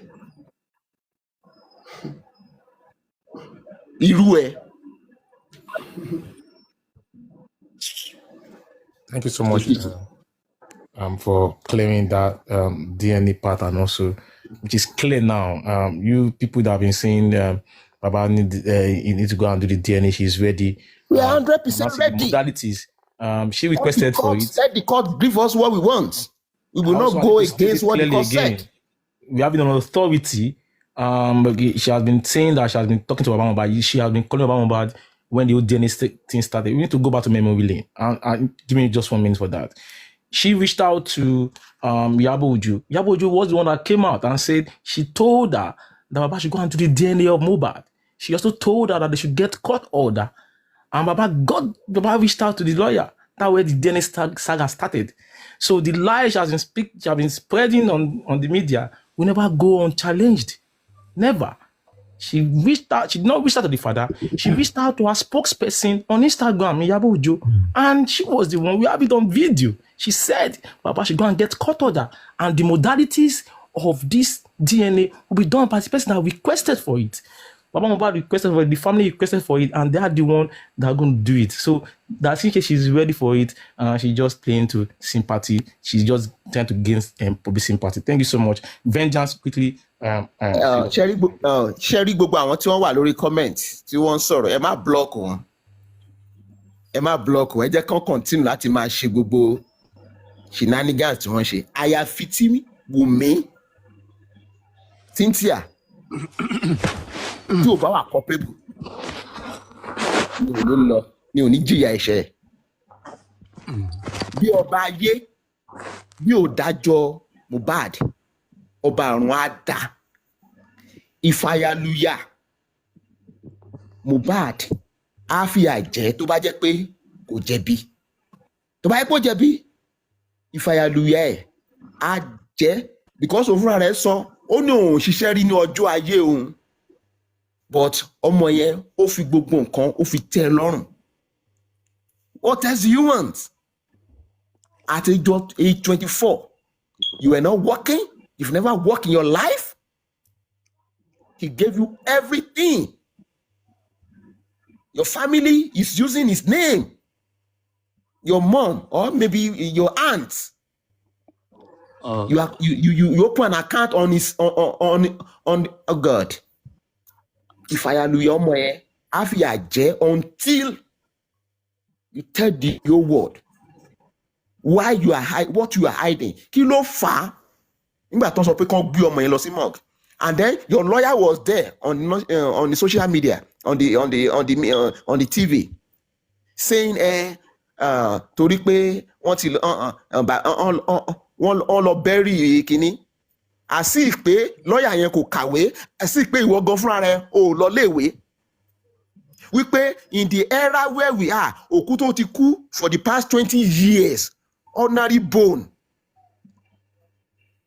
wọ́n ṣe toxicology ẹ̀, wọ́n mọ nǹkan tó ṣẹlẹ̀ sí. You as a person, ìyàwó, o lè béè lọ́wọ́ ìjọba, o lè pariwo mọ́ ìjọba pé ìjọba kí lẹ ń sọ pé inconclusive result ìwọ lẹ gbé jáde. Ibo lẹ ti rí inconclusive result? If truly you want to fight justice for your husband, ìgbà tí ìjọba gbé inconclusive result jáde, kó jáde kó sọ fún ìjọba pé ní ayé tá a wà yìí tó jẹ́ pé ibi tí wọ́n sin òkú sí lásán, ordinary sand, tán bá wá sand ibi tí wọ́n fi òkú sí, wọ́n á sọ bí òkú yẹn ṣe kú, nǹkan tó pa á. Mohbad ó sì ní body, ó sì ní tissue, ó sì ní blood, ìgbà tán gbé jáde blood ṣì ń bẹ lára ẹ̀. Ìjọba wa gbé òtúbù tẹ́tẹ̀ ó gbé sí gbogbo ayé lọ́wọ́, ìwọ ìyàwó o lè pariwo, and then you say you want justice. Mi ti rí ibi kankan tó ti sọ pé ọkọ mi gbọ́dọ̀ jẹ́ gba justice àfi property. Is ìyàwó my father-in-law?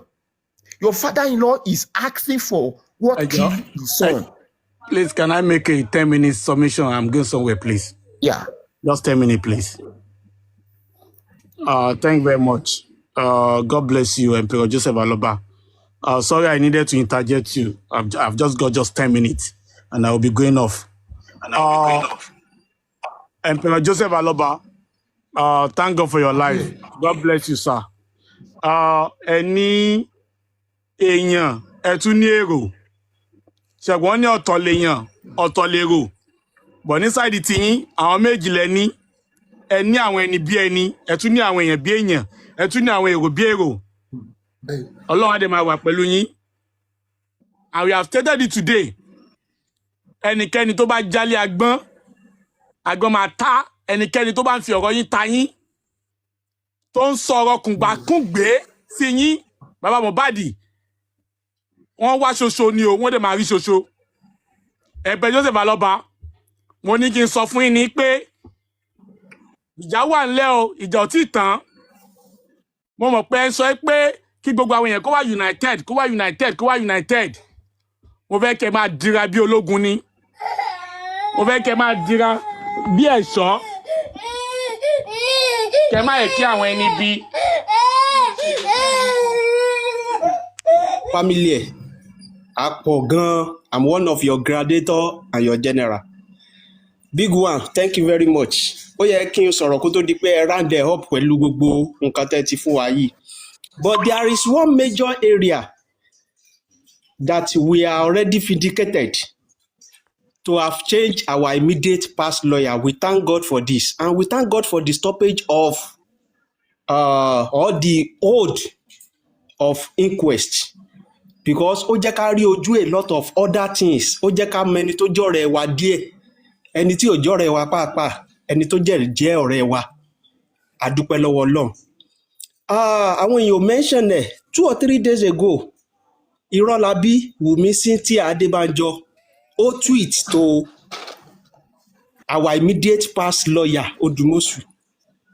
Tí ò bá sí nǹkan kan láàárín àwọn méjèèjì, kí ló fẹ́ kan lọ́ọ̀yà mi àti ìwọ? Kí ló fẹ́ kàn yín papọ̀? Kí lẹjọ fẹ́ ní papọ̀? Because Yorùbá ní àìtí kóòtù dé sọ̀rẹ́. Me and my lawyer, We are fighting you already. But for you tweeting to my lawyer, it means you people have been discussing before. There has been some things that has been going on. And I think probably a lot of us did not look into this direction. A ti rí i pé a trust ẹni lóòótọ́ ló jẹ́ ká agitate for his change. A dúpẹ́ lọ́wọ́ Ọlọ́run big one. Ẹni yìí rub shit mọ́ yín lára tán. But thank God, the way you come out now and you are vibrating, we are very happy. Àwọn tó jọ̀ta wa gan inú wọn dùn bẹ́ẹ̀ ṣe sọ̀rọ̀ pé no, you are talking well. Àyà wọn tó ń já. That is it. I'm not going to waste too much time. One of your general, I've been with you for long. Now, our lawyer, ó lọ far, it goes a very long way. Nígbà tí Mohbad kú, ṣé wà nínú ilé yẹn bàbá Mohbad? Ẹ kàn sọ pé yes or no fún mi. Ìgbà tí Mohbad kú, ṣé wà nínú ilé yẹn nígbà tó kú? Yes or no?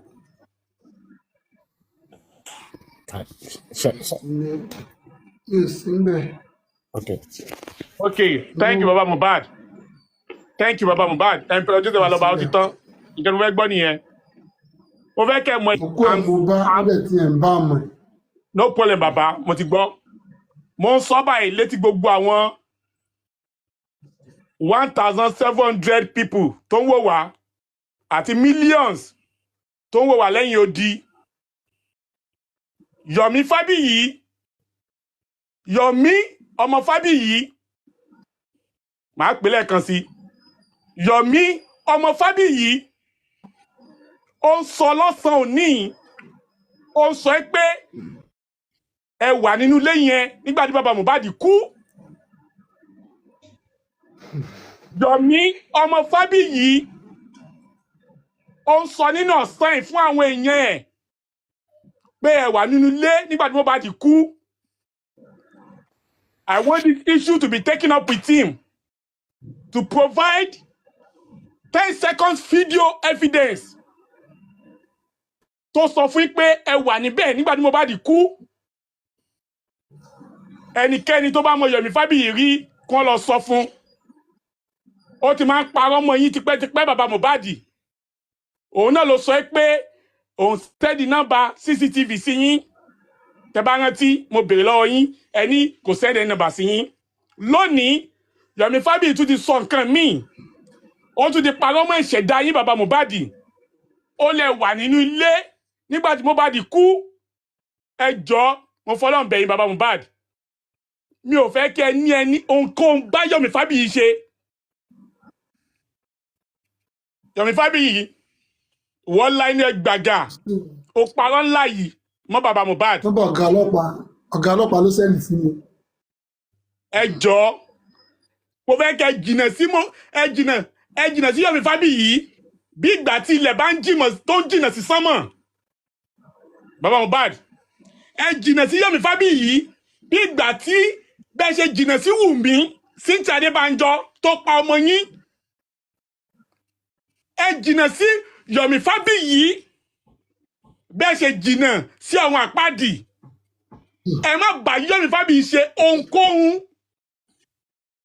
Yomi Fabiyi ó burú ju àwọn tó pa Mohbad lọ. I'm saying it for 1,700 to listen to this. Yomi Fabiyi is dangerous. Mr. Vengeance. Don't romance Yomi Fabiyi. Mr. Vengeance. God bless you. God bless you. God bless you. Mr. Vengeance. Sorry. Okay, you want to go ahead? Yeah. Mr. Vengeance. Okay. Thank you for what you are saying. But for me as a person, sharing me, I wasn't there when they are saying this. If I have that video, I will look at the video. If you have the video, you can send it, and then mark Mr. Yomi for around one. Ibola to Jasi because I'm fẹ́ ọ̀rọ̀ kó tán nílẹ̀ ni. So mo gbọ́ yín ni o. Mi tí gbàgbọ́. Ṣó yé yín sìn. So tó bá dẹ̀ jẹ́ pé wọ́n sọ bẹ́ẹ̀, wọ́n máa wá sọ nǹkan tí wọ́n rí tí wọ́n fi sọ bẹ́ẹ̀. Ṣé rí ẹ fi Mr. Yomi Fabiyi ẹ fi wọ́n sílẹ̀. Ṣé rí bí oníkálukú bí wọ́n ṣe ní àgbékalẹ̀ ọ̀rọ̀ ó yàtọ̀tọ̀.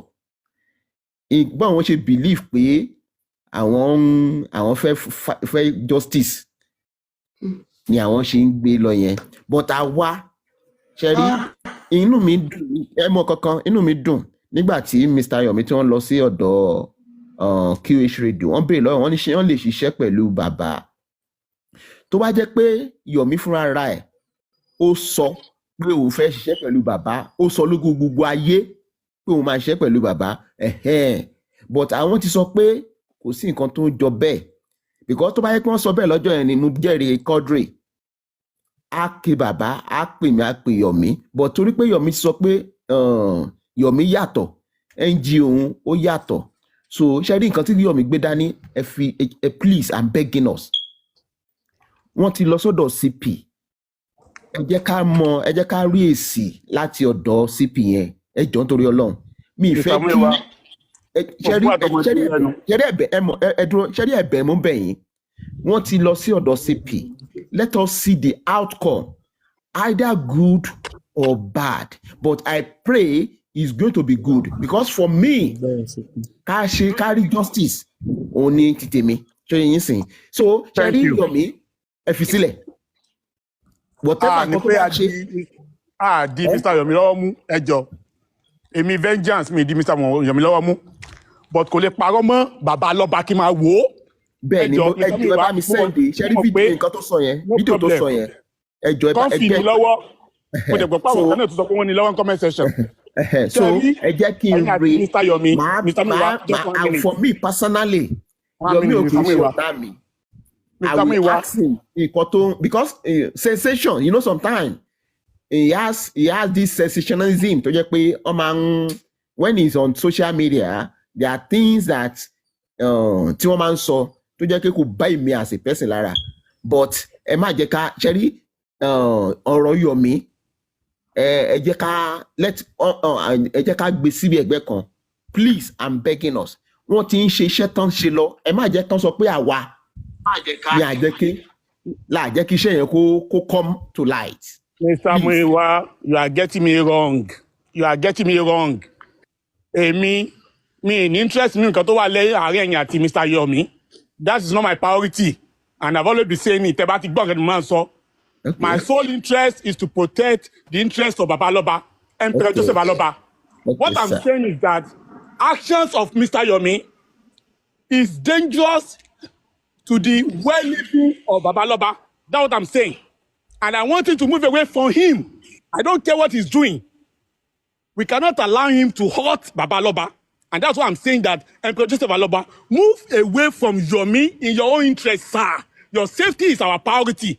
I don't bloody care what Yomi has that he's doing. I don't care about whatever result he's looking for. He cannot put the life of this man into danger. That's what I'm saying. Please, Mr. Yomi, Mr. Yomi, you should stop lying on this man. The same thing people me say. The same thing people me say. I cannot stand it. That's my own. Hello, sir. Yes. Hello, sir. Yeah, thank you. Okay, sir. Sorry, Rex, do you want to ask a question or you want to talk about? Yeah, I just want to compliment what the Yomi issue. The reason why I'm saying it because Baba Mbad, when the show started, he said it clearly that Yomi should allow Yomi to do whatever he wants to be doing. You get? Well, everyone okay, we're not plugging in. Everybody should be allowed to do what he knows best. But Kansa Okura, Kansa Jano, Aja Okura, Aja Jidanu. Tony de Wakura, Ole Akulo. Baba is here doing life. You're here to divide those who are fighting justice into two, running his own life separately. And nobody, I've not seen anybody, watching his life to try to justice. And he will run his own life, dividing the attention of justice fighters. We need to be very careful. If you are not for us, you are against us. Ẹ má jẹ́ ká máa lò one sentiment. Ẹ má jẹ́ ká máa pẹ́kẹ́ ọ̀rọ̀. Àti dé state tó jẹ́ pé a máa gbé ojú ajé, a máa gbé condition ni. àwọn àjẹkálukú wọn what you stand for and what you really mean. If you are not helping the justice through this man, I don't know where you belong. All in all, I've not seen Yomi has not convinced me to be fighting for justice, but a destroyer of justice. Thank you very much. I rest. I don't want to. I wouldn't want people to be saying, "Oh, vengeance." Thank you, Mr. Guresi. Thank Nobody you, would. Mr. It's just If my you said thought that, anyway. why would anybody be saying Thank vengeance? you. Welcome Don't back. let us You heard get Mohbad's father. distracted, You heard please. all I'm what he begging us. said. That is smoky hot. The man is no longer comfortable with some shenanigans that is going on out there, like people trying to manipulate, people trying to instigate, people trying to create situation that is kind of counterproductive to getting justice for his son.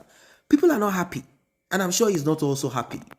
But there are questions that a lot of people have suggested.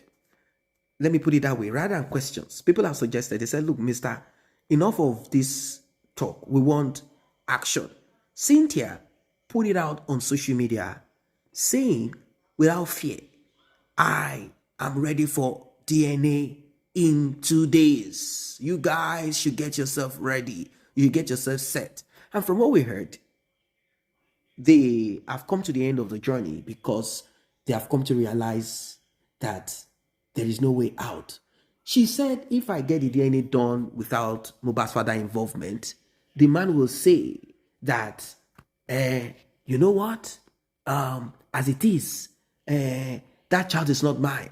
I disagree with the result. This is a falsified and a fake result. That is the reason why I want to get the DNA done. This is what she said. And because she said this, a lot of people kind of like thought about it and they're like, okay, in that case, so be it. Let this DNA be done ASAP without any need for some kind of long talk. Like, we don't need to talk too much. We just need to put an end to the drama. We just need to sort this out and like finish it up without questioning who is saying the truth and who is not saying the truth. Like, enough of it. People say let's get on this one. At least if we sort out the DNA, then we'll have clarity. It doesn't matter if some people are saying, oh, once the DNA is done, which is the basic thing that Mohbad's father, so-called daughter-in-law, is saying. Oh, if the DNA gets done, once it gets done, Mohbad's father knows that this is going to be the end of the journey and that there is no other way, that there is no other thing for him to do anymore. And blah, blah, blah, blah, blah. There is nothing that we didn't hear from the mouth of Cynthia. She said it on national TV, that the DNA is being stored intentionally by Mohbad's father because the man knows that once DNA is done, he will lack traction. He will lack that focus. He will lack the empathy that people have been showing to him all this while. Now, the question that she answered in a kind of cunning way is this. She was asked, okay, in that case, if you are saying the public are showing more empathy to Mohbad's father, why is that so? Why not you? Her response is, I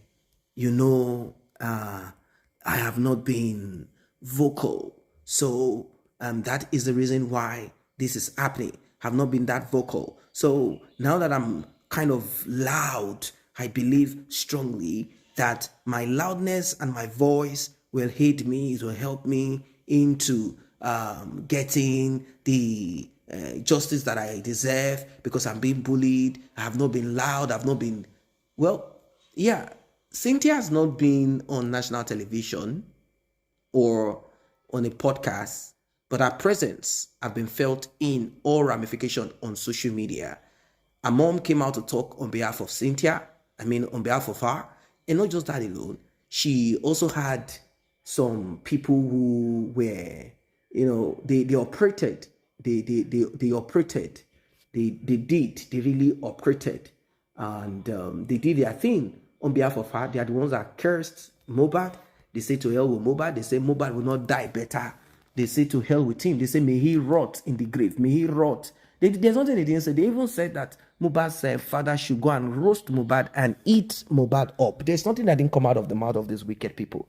But when I looked at it, I said to myself, what is going to put an end to all of this shenanigan? What is going to end this like ASAP, like once and for all? What is going to put an end to this drama that we all have been kind of onto for a long time? Like, what is going to end it? How do we put an end to it? Some will say justice, yes, but how do we arrive there? Considering the lack of evidence, which I believe is intentional, and the lack of cooperation by those that ate Mohbad's food, drank his water and wine. Why? Not even talk about the family of Mohbad. I mean, like mother and brother and even sister. But let us focus on brother and mother. Not to even talk of their intentional act of wickedness. All of this comes from greed. So when I compared and contrasted it all, I said to myself, this life, if it is possible, which I don't think it is, for you to choose where to be born into and all of that, I'm very sure that a lot of people will do a lot of change up when they realize where they have been posted in their life. They will say, no, this is not where I want to go. This is not where I must be. I cannot be in this place. Enough is enough. Ladies and gentlemen, this justice for Mohbad, I'm very sure, I'm very, very sure that you must have heard and seen a lot. You must have heard and seen a lot that will make you question. You want to question certain things that you are hearing. Like, wait, hold on a second. Why is this happening? I've even seen comments where people are like, but why are the police like this? Why is this like that? And I laugh. The reason I laugh is because, this is an intentional thing. It is not it's not just something that just happened and it just jumped out of the blues. No, this is intended. This is like a group of people. I've pointed times without number to the act of Mohbad's so-called mother-in-law.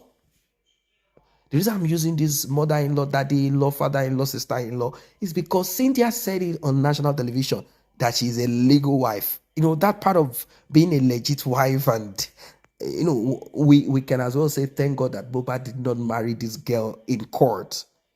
What would have become of Mohbad if Mohbad had married this Cynthia Omonwo Adebanjo in court? What would have happened? Like, what would have happened? How are we sure that we will be safe at this point, at this time? I mean, this girl will be like, nothing will happen. Because the only thing she's saying that nobody's going to take my son's life. She's not saying that they're going to honor life as son. What she means by this, nobody's going to take my son's life, is nobody is going to stop me from making the money that I have plotted with the mother of the deceased. Of course, because she's a greedy woman, nobody's going to stop me from getting it. Nobody's going to. That's what she means by nobody's going to. Who wants to honor life? Like, seriously, I thought about it. Who wants to honor alive the little boy? For what? Why? Who is going to gain anything from that? Like, no, seriously, who is going to gain anything from unaliving the little boy? Is it Mohbad's father? Because she kept on saying it continuously. He's being threatened by the little boy. And I'm like, how can Mohbad's father be threatened by the little boy? Well, thank God you heard the brother of Mohbad's father saying, once the DNA is conducted and it is certain and clear that that little boy belongs to the Alobas, automatically the Olori Ebi, as it is called, which is Mohbad's father, He will be the one to coordinate certain things. After all, it is his son. It is his son. But human beings are so wicked. This world is full of wickedness. They are saying like, that man. And I'm like, wait, hold on a second. So in this life now, after hustle, and we cannot erase what we call the black tax in Africa. It exists as a result of the way government handled a lot of things. Okay, look at the case of the bank, the man that died, Wigwe, Access Bank. Look at the story of that man, the CEO of the bank. Look at what happened to him, and look at what is happening now. Do you know that the children of this man with one business partner and the family of Wigwe, they are at loggerheads. Sisters are out, everyone is talking. There is a cousin somewhere that has hijacked and taken over, and a lot of things are happening. What about that? It is impossible for, no one is praying that, oh, let the child pass away. But if a child passes away and this child is a light in that family, it is impossible. If the parents of that person is alive, it's impossible for you to think they will just sit back and say, okay, let us close our eyes. That's it. It's also concerned. But this world is full of gibberish foolishness.